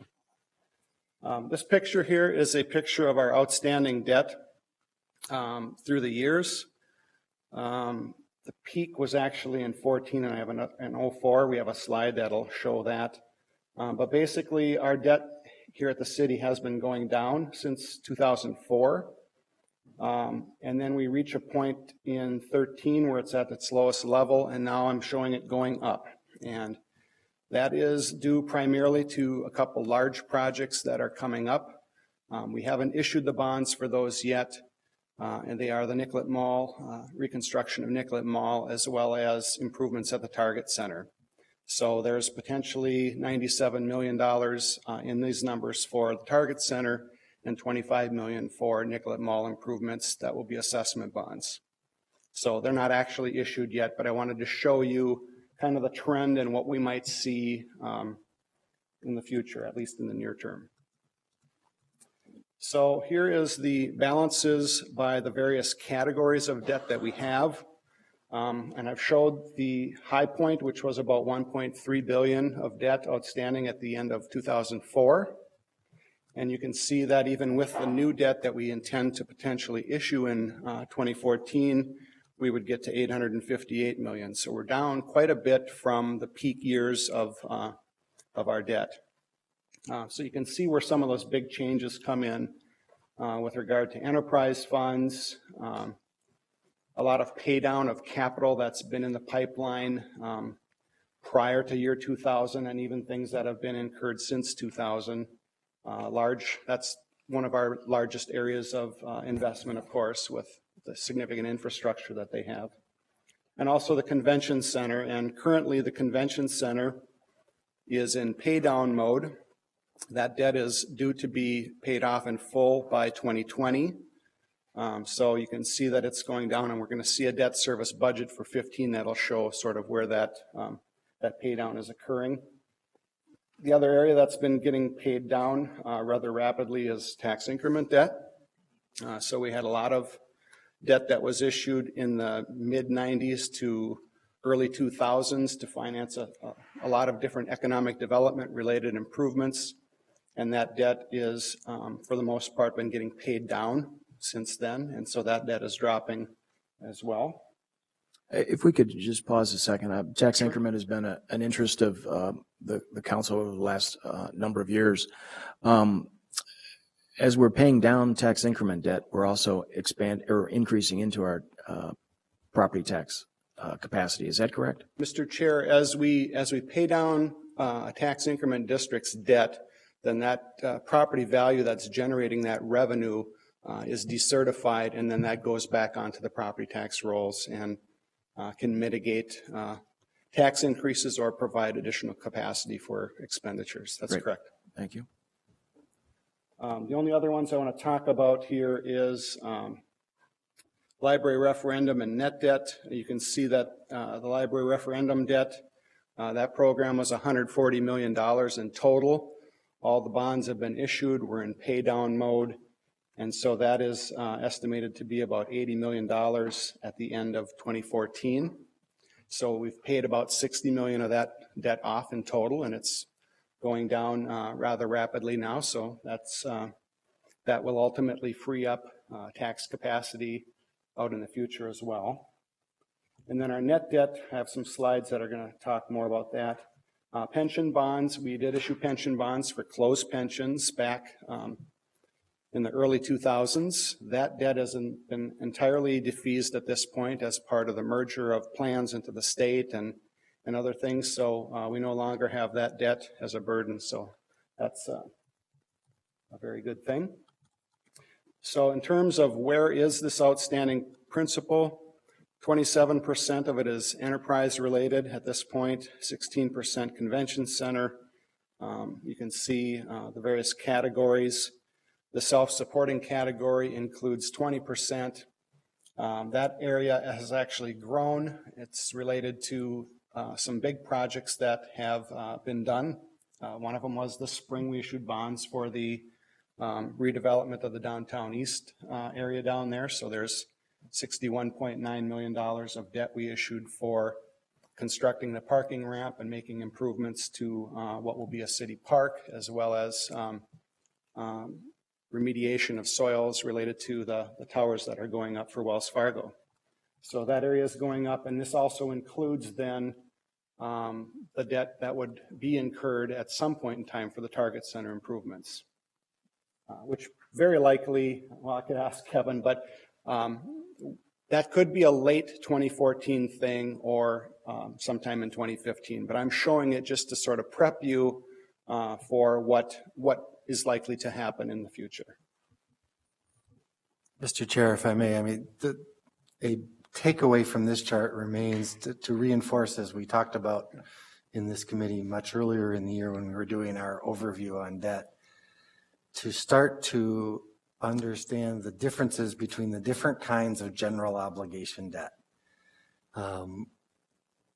As we talked about before, and historically we've had only 20 to 25% plus or minus of our general obligation debt be truly property tax backed and to rely only on property taxes to repay it. The vast majority, as this table, this pie chart shows, whether it's an enterprise bond or a self-supporting bond, we plan for other revenue resources besides property taxes to be the source for the repayment. And we budget for that and we make sure that happens. By, in effect, wrapping that debt obligation with a general obligation pledge, we are, in effect, providing an assurance that that debt will be repaid, which allows us to issue those bonds at lower interest rates. So it's in effect a no-cost interest lowering mechanism. This is real important that we keep those distinctions aware. We remain aware of those distinctions as we go through our debt management activities, that not all general obligation debt is the same. Good. Thank you for that. Okay. Moving on here, then here is the 2015 debt service budget. As Sandy had alluded to earlier, our total debt service budget for 2015 is about $125 million. This shows the distribution of principal payments versus interest. So we're at about an 80% principal and 20% interest on our debt service budget. So it's a fairly rapid amortization of debt, which helps keep the interest costs down for us. So you can see kind of where the big pieces are. The Enterprise Fund and Convention Center, of course, is a lot of the debt, which is also a lot of the principal. And then you see net debt bonds there of $34.2 million. And I'm going to go back a couple slides to look at what is our outstanding net debt bonds. At the end of the year, it's projected to be $54 million. And you can see in 2015, we intend to pay $34 million. So the net debt bond program tracks much more closely to capital infrastructure, paying it down rapidly.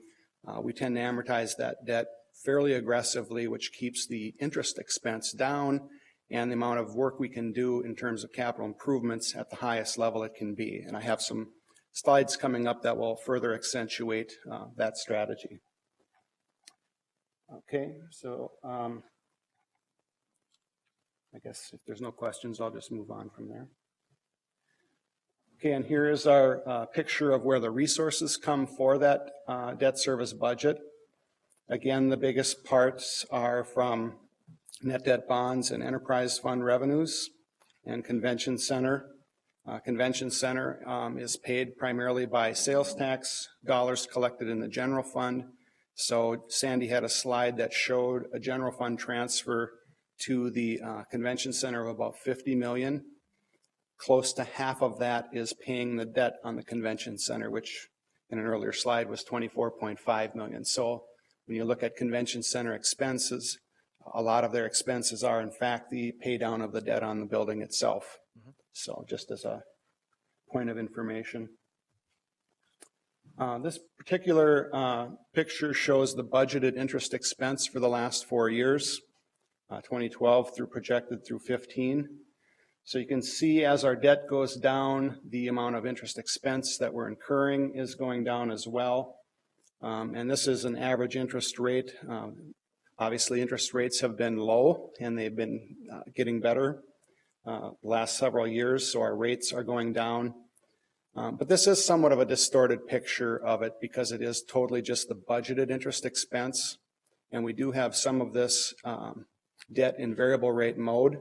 So it's budgeted at 5%, but we've been paying significantly less than that. So our actual interest expense per year is lower than this, and the average interest rate that we're paying is somewhat lower than this also, just as a point of clarification. Okay. All right, so this picture here is a picture of our property tax supported debt. This is the net debt bonds that we talked about. It includes the library referendum bonds that are totally tax supported. And in the early years of this slide or picture, it showed the pension bond obligations that were funded with property taxes. So we kind of hit that peak in 05, and that was after issuing a lot of the debt for the library referendum and being in debt for the pension, the closed pension bonds. And even though throughout these years in 2009 through 14, we've been doing a larger amount of net debt bond spending, and we'll see the levies for that. The total amount of outstanding debt per capita has been dropping quite precipitously over this time frame. So you can see that we're kind of leveling out now at 300 million or so, or $300, I should say, per person here. So it has improved greatly, and some of those pressures as it relates to the pension bonds are formally gone, and the library referendum debt is going down. So this picture should stay more stable in the future, and it would only be contingent upon the amount of spending we do on infrastructure and that kind of debt being added on, and as well as the amortization of that. And just considering the libraries, in 2016, we might see a reduction, assuming the legislature maintains its commitment to doing 40% of our debt, right? Mr. Chair, this does include all of that debt in this picture right now, but I could conceivably take that out because it will be funded with contributions from the state when that starts to actually occur, making sure that everything stays in place and no decisions change those dynamics. Okay, the other thing we do in debt is we refund bonds from time to time. We've been doing a lot of refundings as interest rates have been going down, and as well as opportunities the last several years. We've refunded a lot of our city debt at much lower interest rates. We do have one series of bonds that are improvement bonds. These are special assessment bonds that were issued in 2005. We're coming upon the call date now, late this fall. There's $1,890,000 of bonds from 2015 through 2026 that are what we would call callable. Currently, if we didn't do anything, the interest expense on those bonds throughout their duration would be $490,000 and change at an average interest rate of probably about 4.25%. If we refund these bonds, I think we can probably get that interest rate about cut in half, which would save about half of the debt service. So I'm just projecting a savings of about $245,000. So that is something that is being considered currently. We have received council's authority to do that refunding already last year when we did the 2005 refundings. So if we tee that up, we will let you know about that particular decision. I also mentioned that we had variable rate debt in our portfolio. We have about $43 million of variable rate debt. Like I said earlier, we budget this debt at 5% because it can go up. If the Fed raises interest rates, our cost of this debt will go up by some amount. But it's been very stable lately, and we've been paying about 0.59% interest on this debt. So this is a good thing when you can get it. It's not anything you can rely on long-term because it does change on a monthly basis. It can change anyway. And we have a lot of this debt in our parking operations. So it's been helping us significantly with our parking debt and the profitability of the ramp operation in general. By keeping a lot of that debt at a much lower interest rate, it's been helping with cash flows and debt service coverage on the parking funds obligations. So that's about all I have on the debt stuff. Is there any other questions on debt before I move on? I'm not seeing any. Please All continue. right. So the next part of this presentation is the exciting part. It's the fun part. I'm going to interject some humor, lighten up. You're going to get a little exercise as part of this, and we're going to liven things up here a little bit, as much as a dull, boring accountant can do. But I do have some pictures of completed projects, and I do a special thanks to Mary Altman from CPED for some art projects, Dale Folan from the Water Department, and Kelly Moriarty and Joe Clava from our storm sewer areas. So this is a picture of the 3rd Avenue South Bridge Plaza before the art improvement. You can see this is not exactly a terrible picture right now. It's got a nice plaza on it. It's got a decorative fence that already has some artistic flair to it. But after we have made the improvement called Beacon, which is a dedication to Mayor Sharon Sales Belton, this is what it looks like now after the art improvement. And so you can see the colors both in the day and at night. If you've driven underneath the bridge and looked up, you can see this, the colors scheme showing a lot of beautiful colors coming off it. So it's a very nice improvement. This particular picture is Oaks Station Place at 46th and Hiawatha. It's along the light rail line, and this is the plaza as it existed before the art improvement. And now there is a piece called Luminous there. This is a picture in the summertime at night. You can see the colors of the various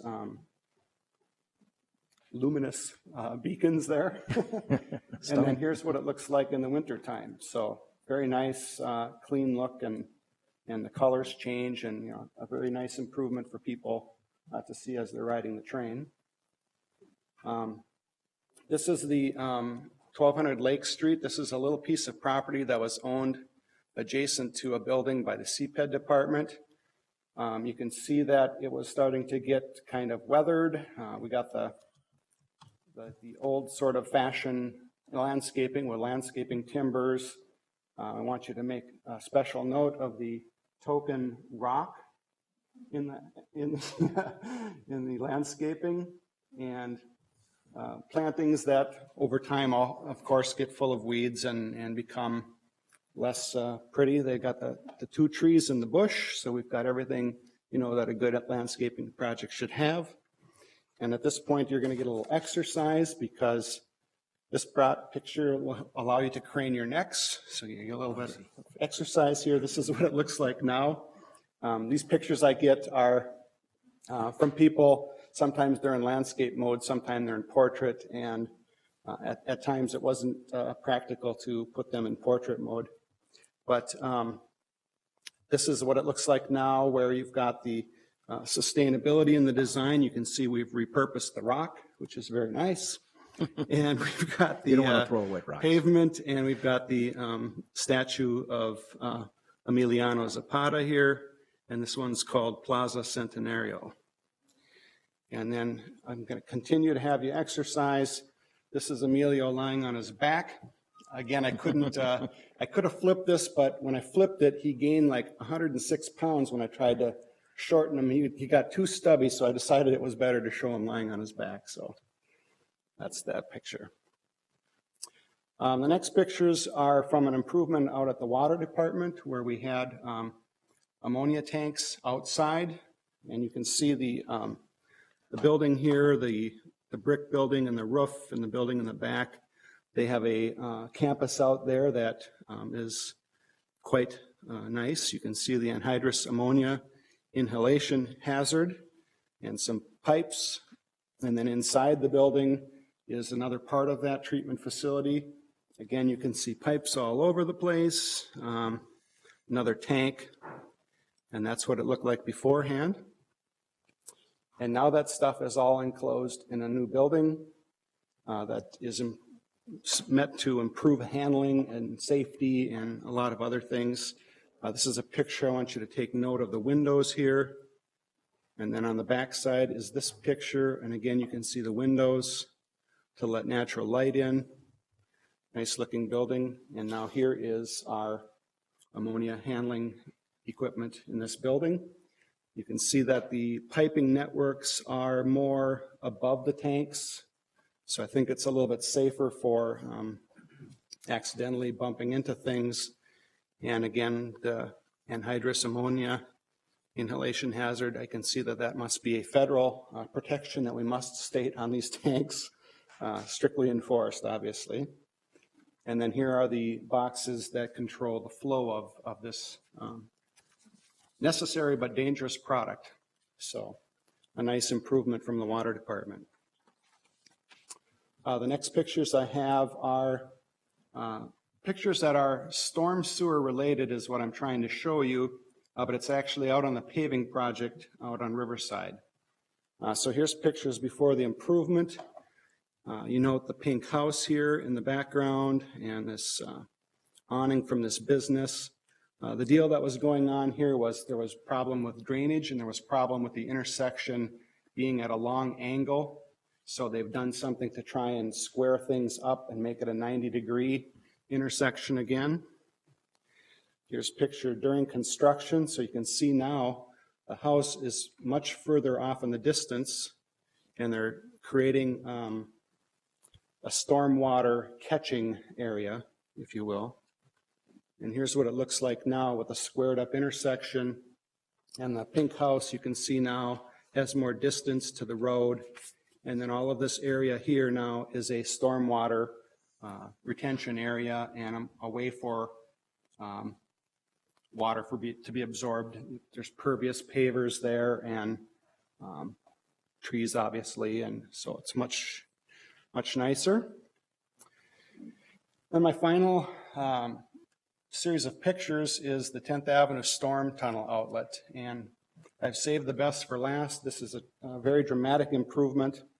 You can see that, note the size of the opening here, and you can see sort of the age of the outlet itself. It looks like it's been there a long time. And that's because it has. This is a picture of what it looked like beforehand. You can see individual bricks that were forming the floor of this tunnel, as well as larger limestone blocks.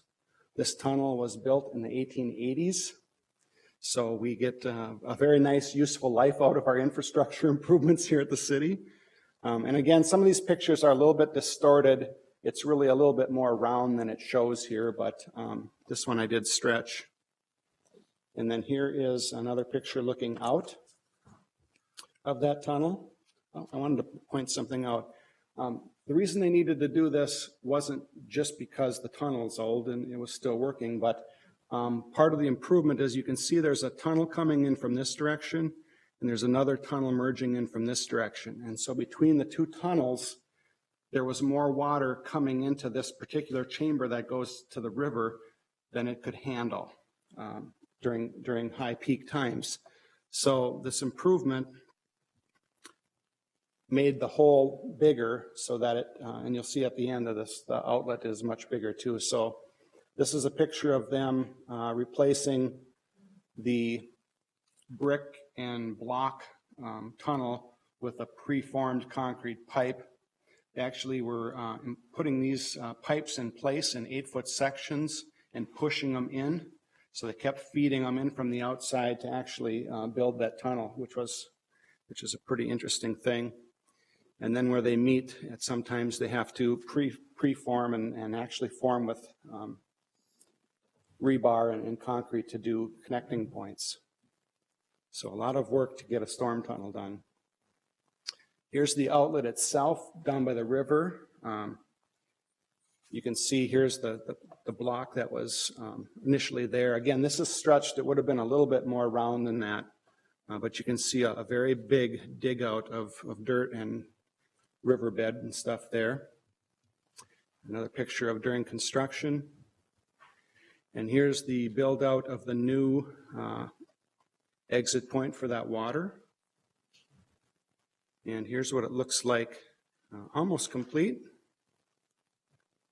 And here's what it is looking like now in a completed state. So you can see this is much bigger as an outlet to let the water come out of those tunnels that are merging together. So the capacity is allowing for all the flows to go without causing back pressure farther up the stream in the tunnels. So that's the stormwater improvement. Okay, at this point then we're going to go into what's in the current 5-year capital plan in the mayor's recommendation. So here we've got $575.9 million in the 5-year plan. You can see that about 85% of it is public works related projects, slightly less than 5% for what are the neighborhood parks. The park board also has other capital that is not reflected in here for their regional parks and some of their other grant programs. This reflects the net debt bonds and their capital levy that they devote to their neighborhood parks. And about 3% for the building commission for this building and 4% for other city buildings. These tend to be public works facilities, police stations, fire stations, sort of the general infrastructure type buildings of the city. And then there's a technology piece in there as well as some other miscellaneous projects that we'll get into later. The money for this $575 million comes from a variety of sources, the biggest of which is enterprise bonds and enterprise revenues. So Kevin and Sandy had talked earlier about, setting rates for utilities and fund balances. This money that you see coming in the enterprise revenues is money that is produced from fee collections in fund balance, reutilized to some degree in capital investments, as well as bonding that helps to support them as well. So the city will use a mixture of pay-as-you-go funding with revenues collected in a given year, as well as bonding where we have longer-term improvements that we want to spread those costs out over a longer time frame. Net debt bonds, you can see, is a little over a quarter of the revenue for the 5-year capital plan. So that is a source of revenue that helps fund streets and bridges and traffic signals and bike trails and public buildings. It's a resource that helps to leverage municipal state aid and special assessments and other grants. So a lot of times we have to have a city match to state and county and federal grants. That match comes from these net debt bond funds, as well as some standalone projects that are purely paid with net debt bonds. And you can see the other big sources, assessments at about 10%. Here is what is in the 2015 capital plan. This is the $133 million that Sandy was talking about earlier. Again, the percentages stay, fairly similar. You can see the park board for this particular year is a little bit less at 3.9. Public works is still close to 85%. So they shift around a little bit. If you look at the detailed program in the 5-year plan, you'll see these numbers based on which individual projects happen to be flowing through in a given year. Those numbers will fluctuate a little bit. And then here is the revenue sources for the 2015 plan. So in this case, the net debt bonds is 27% instead of 26% in the 5-year plan. assessments are still 10% for this particular year. So they're consistent, but they will fluctuate a little bit from year to year. Okay. I also have two slides here that kind of describe some of the main changes that the mayor has made versus what was recommended by the CLIC committee. So when the CLIC process concluded this year, there was $4,339,000 of the $154 million and change that they did not program to projects. So there was reasons for that you can read in the CLIC report, but in general, CLIC kind of felt that there wasn't enough projects that gave them the kind of desirability that they wanted to make recommendations to utilize all the funding. So it was kind of a way to leave some funding available for decisions by the mayor and city council. And so the mayor has made some decisions with some of that and some of her own. In this case, one of the things that is a big project coming up is Nicollet Mall reconstruction. So she has allocated $115,000 of that money for that project, as well as garnering some resources from project closeouts to fund the city's share of the Nicollet Mall reconstruction project. She has added both in 15 and 16 dollars for a protected bikeways program. And this is basically a new program to provide some physical barriers on certain areas to protect bicyclists to start that program. And then the other thing that she utilized a lot of the resources for in 15 was to add back certain facilities projects that were not submitted this year by the department. These are primarily building maintenance related kind of things that we were thinking we were going to kind of put into something like the CARS program, but we didn't quite get the program fully vetted or able to be presented this year. So we did need funding in there, so she put this recommendation back in to fund 2015. What facilities are those for? Are those for It's all city police and services? fire and public works buildings and things of that nature. Okay. Some of it is for redesigning office spaces, for some furnishings and things that need to go in once they've rehabbed. You know, it covers roofs and generators and just a large variety of capital improvements related to basic operations functioning out of public buildings. She also took out the dollars that had been put in for the NBC Critical Power Capital. And we mentioned that there's a 4-year time frame upon which, if the department hasn't spent the money, they have to come back per our financial policies to get reauthorized. Municipal Building Commission actually had $66,000 in 2010 approved, but they haven't moved forward with that particular project. But the authorization is there, so this just leaves that authorization intact and provided a little flexibility for 2015 for other projects. And the other thing that was done was a reduction for the 2015 program for arts due to them having some resources that were provided in prior years and haven't been utilized. So to let the cash flows catch up with expenditures on the program, there was a little flexibility to let a year go by with basically letting the funding catch up to the expenditures. So that took care of the $2,744,000 that CLIC left in that particular year to be utilized for other decisions, and these are the decisions that have been made. For 2016 through 19, there was $1,595,000 available from CLIC, and the mayor made some changes here, one of which was to restore funding that CLIC had taken out from a traffic signals project. This one has, again, this has some excess resources where the funding hasn't caught up to the expenditures, but it is a critical thing, and so she restored that funding. Again, the second year of that protected bikeways program is put in. And then she also moved up the 4th Street Southeast project. This project was in the year 2019 of the 5-year plan, and CLIC had funded it at $175,000. So this is actually moving that up a couple years and fully funding it. So you can see the taking the money out of 2019 and moving the full requested funding up to 2017. And part of the ability to do this is also coming from some project closeouts where there are net debt bonds that have been authorized. The projects are essentially done and can be repurposed. And so this was a way to get this project funded in an earlier year and at full funding by closing some old authorizations down. The net of all of this is what the CLIC committee had left available for the 4 out years of the program. That's the primary changes that were made. Okay, this is the slide that I know you're all waiting to hear a little bit about. This is the bond redemption levy.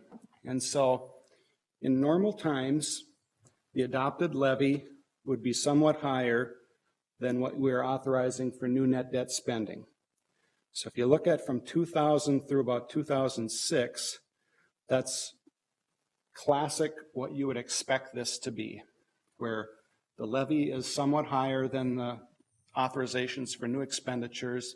It needs to be higher to cover interest expense. So that's what was going on during those years. And then in this year, we authorized $34 million of expenditures, but we only authorized $21 million in levy. And what was going on that year was $11 million plus went to the Hiawatha facility, which was a very big construction project. They needed a bunch of expenditure authority for that particular year. So it was appropriated knowing that at some point we would have to raise the levy to get those resources back to pay the debt in a future year. So wherever this green line is above the red line, there's an issue with not quite enough levy, and that's the beauty of debt, is you can structure your payments to when you can make resources available. So during these years, everything was just perfectly sort of synced up with the expenditures. Here we authorized a big project, but then we ran into the issue of not being able to raise the levy fast enough. And so we had a peak here, somewhat uncovered, and so that's why this spending went down below the line for those years. So that tries to make up for the fact that you authorized something early and then you kept the levies higher here than you're spending, and in total that sort of takes care of itself. Then we get into these years, and you can see the levies kind of right on top of the expenditures. So again, we're a little bit short in total with the levy versus the expenditures. And then we went into this accelerated infrastructure program. And during these years, we were authorizing on purpose, I should say, the city council and mayor, were authorizing larger capital expenditures to jumpstart infrastructure that wasn't getting enough attention, to be frank. And so we were authorizing more dollars of spending than we were able to levy. And so that kind of stuff is the context for what's going on right now. In year 2015, or actually in year 2014, our levy was 29 million and our expenditures were 31 million, so we're still a little bit behind. But the plan, the long-term plan that we had fully vetted and the council and mayor agreed to do was to increase the tax levies for bond redemption in the out years to kind of cover these things that had been done in the previous years. And then you can see now that we're below for the second 4 years of this plan, from 16 to 19, we're once again having expenditures below the levies. And what's going to happen over time is, as we get towards 2020, we should be able to authorize about $36 million worth of spending for the 38 million of levy. So this year that we had this big increase is kind of a catch-up year. And so I know you've seen the 22% increase in the bond redemption levy, and that looks ominous, and it is, but it's the year that we finally got to the point where we had, internal service funds under control and several other pieces of the puzzle were in alignment. It was a long-term plan that was put in place, and we're reaching that realization of getting those dollars in when the debt service is required to be paid. Yeah, clearly it's a bit of sticker shock when you see a 22% increase on a big number, but it's not very flexible. This is something we have to do to pay off the debt that we incurred a number of years ago when we needed to incur it for the infrastructure acceleration. This is just, the bills came due, and that's why the number's up. So it reduces our flexibility on the levy itself. Mr. Chair, that's exactly correct for this particular year. And then we've got the long-term plan set up where ultimately, if you talk to the folks that request capital in Public Works and Park Board and others, they will tell you that they have significant capital needs, and raising this levy in these out years to a higher amount than what we've been authorizing for expenditures is going to eventually grow that flexibility to continue increasing how much we can make available for new capital expenditures to take care of infrastructure in all areas of the city. Okay, any questions about that? No, I'm wondering, I'm just conscious of the time, and I don't think wanted it'll to take see too if we much could longer.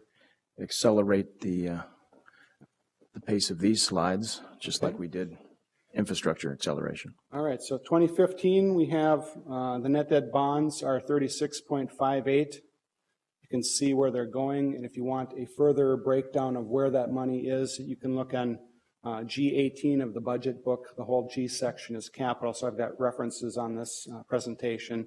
You can see the details of that. Those references are very helpful to us. If I could interrupt and see if Councilmember Fry would like to make a comment, question.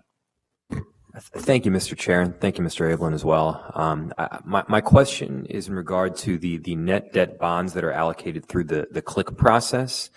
And also I see Mr. Smith there in the back. Just want to thank the entire CLIC team for all their work. I know how much, how fine the details are, and you guys are diving in. Are we seeing a drop in either the percentage or the dollar figure of funds that are going through the CLIC process from net debt bonds in this, well, actually in the last few years, but specifically in this one?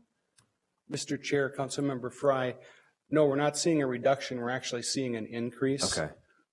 This program for 15 through 19 is actually continuing the acceleration of infrastructure improvements that was begun back in 2009.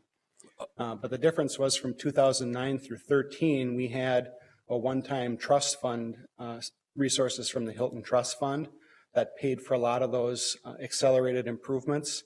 And now what we're trying to do is keep that higher level of expenditures going because we do have a lot of needs.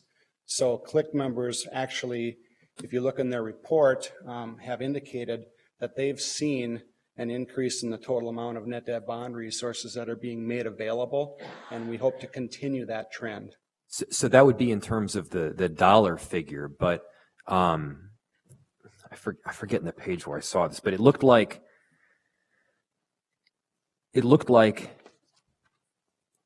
at the present time we're receiving additional money because we were getting additional revenue from growing the population and everything else. But some of that money, it looked like it was being, let me use an example. 2 years ago, we had one line item in the CLIC budget that allowed for the city government to be flexible. It was jokingly being referred to as a slush fund, but it wasn't. And it looked like that money had been, now we don't have that money in the CLIC budget at all, but it's now in the budget as a macro entity. Does that make sense, or am I off? I could be off. Mr. Chair, Councilmember Fry, I think you're referring to the Development Infrastructure Program. Right. And it had several years of funding allocated. Most of that funding is still available for expenditure. And so the department that submitted that request didn't submit a request for 15 through 19. They do still have some funds available to keep doing things.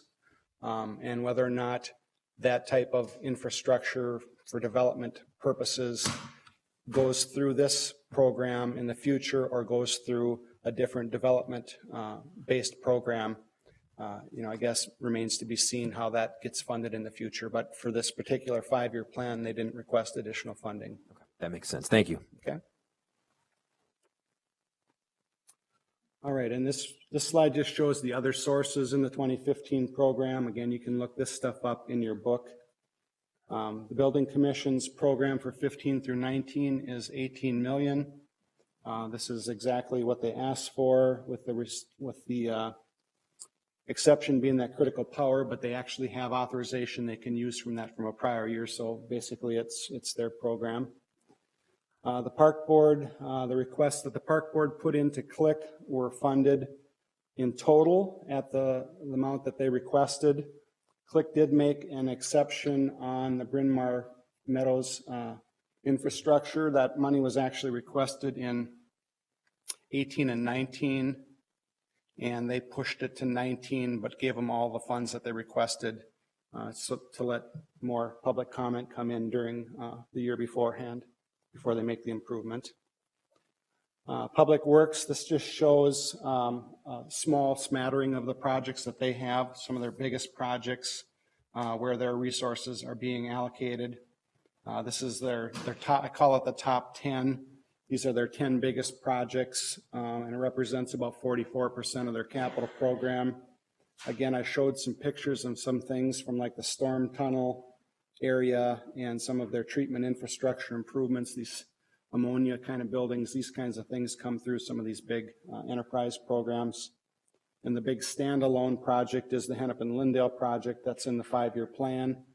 That's the big paving rearrangement of the Hennepin-Lindale area, which should be a very large project. Again, you can see the details in G19 and G20 of the budget book. Information technology, there's just a few projects there that are getting funding in both 15 and throughout the program of about $8.45 million. These tend to be large projects that benefit a lot of people, like in the enterprise content and infrastructure modernization. And the other large project in here is the police report management system upgrade project, which is currently in progress. And here is the public grounds and facilities. This is a lot of those public buildings, fire stations, police stations, repairs, traffic maintenance, etc. You must have struck a chord, because I have comments and questions from both Councilmember Bender first and Councilmember Yang. Thank you, Mr. Chair. Mine's a few slides back, actually, but I was curious if we had seen or expect to see a drop in municipal state aid funding. Mr. Chair, Councilmember Bender, we have not seen a significant decrease. It's kind of been stable at about 8 to 9 million. I don't see it necessarily going up a lot, but I don't believe it's falling off a lot either. It's that money comes from gas taxes, and it's put into an account at the state and allocated to the city to use on roads that are municipal state aid highways. And so it's kind of us, streets going through our city, that they collect the money and assist with the cost in making some of those improvements. So a street like Hennepin-Lindale, for instance, will get municipal state aid funds allocated to it, and some of the bigger, more high traffic areas tend to benefit from municipal state aid funds. Does our MSA allocation include federal gas tax funds as well?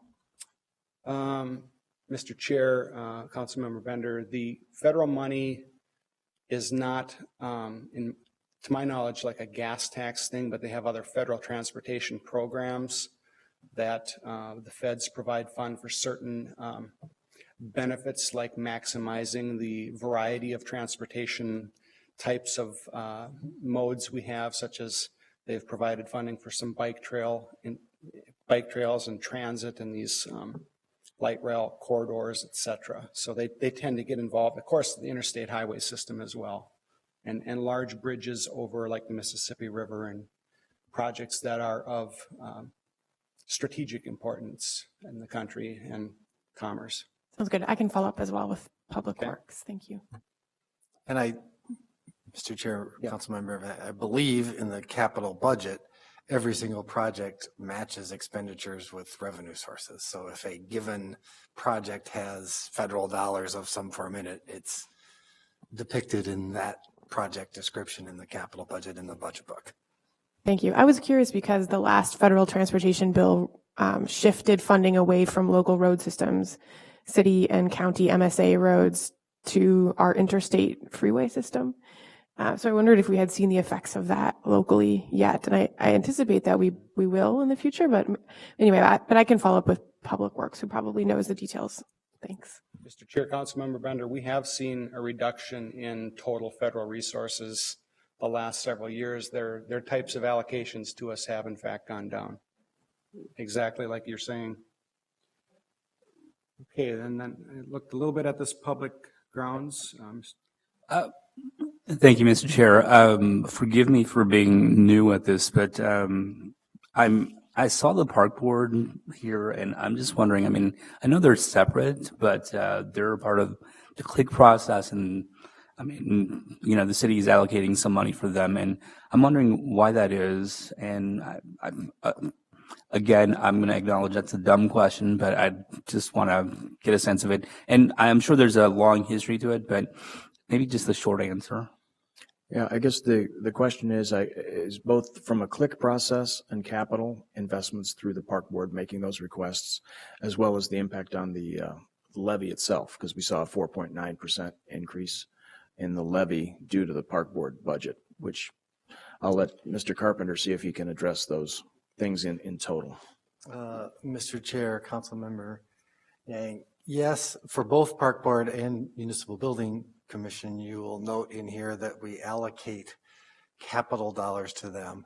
The basic reason for that is that the city is the best credit, and we are the only ones who have the general obligation taxing ability largely to support the repayment of those debt obligations. If you go back to what Ms. Christensen was saying earlier about the slide where she allocated all the different levies and when she had the asterisks about city levies, it's really important to note that within capital and frankly within pensions, some of what is tagged as a city levy goes to support projects or pension payments for related entities, including the Park Board or the MBC. So there's a somewhat artificial distinction between a city levy and a park board levy as it comes to things like capital. It's just the most cost-effective way to get bonding dollars to either the park board, say, or the MBC. It's the city of Minneapolis general obligation. Mr. Chair, Councilmember Vang, I would add that the click process and the bylaws indicate, that all parties that are to benefit from the city's resources need to come through the click process to have their requests reviewed and recommended to the mayor and city council. So they honor that process, and they have been receiving, a share of the net debt bond levy as long as I've been here. And so they come through that process, and it's somewhat recent history that they've committed a portion of their total levy to capital, and they kind of call it a capital levy, but it's part of their general levy in total. And so they show those uses of those funds helping to leverage things that they've requested net debt bonds, so that they show, how a bigger project's being funded with some of quote unquote their money and some of the city's net debt bond money. So it just shows, how things are getting funded that are capital in nature. Okay. All right, miscellaneous projects, 911 telephone system is the big one, and public safety radio. We talked about the art in public places taking a respite in 15, and basically about 10 million there.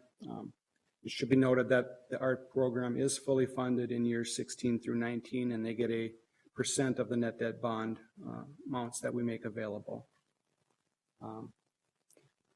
Operating costs is just a comment and a slide that basically, the city tries to fund those things that are maintenance in nature to make sure we keep the things we've got going. And departments have a little bit more justifying to do to get things that add to operating costs If things reduce operating costs by taking a project that they're having a lot of maintenance issues and making a capital improvement so they go down, the click system rewards those projects with extra points. So that's about all I have. Thank you very much, Mr. Abel. You've accomplished a great task putting together a detailed report, and you've got 30 seconds left. So you can continue with the show, or we could end our session. And thank you very much for your Thank you. participation in it. I'm sure you're going to be available for additional questions should members have that. Just wanted to give a heads up for folks. The department hearings begin on September 16th, beginning at 1:15 and going through about 4 o'clock in the afternoon, where we're going to cover several of the departments in greater detail. And then there'll be opportunities for public input into November as we begin the markup process. So thank you very much for this, and we look forward to more. We are adjourned.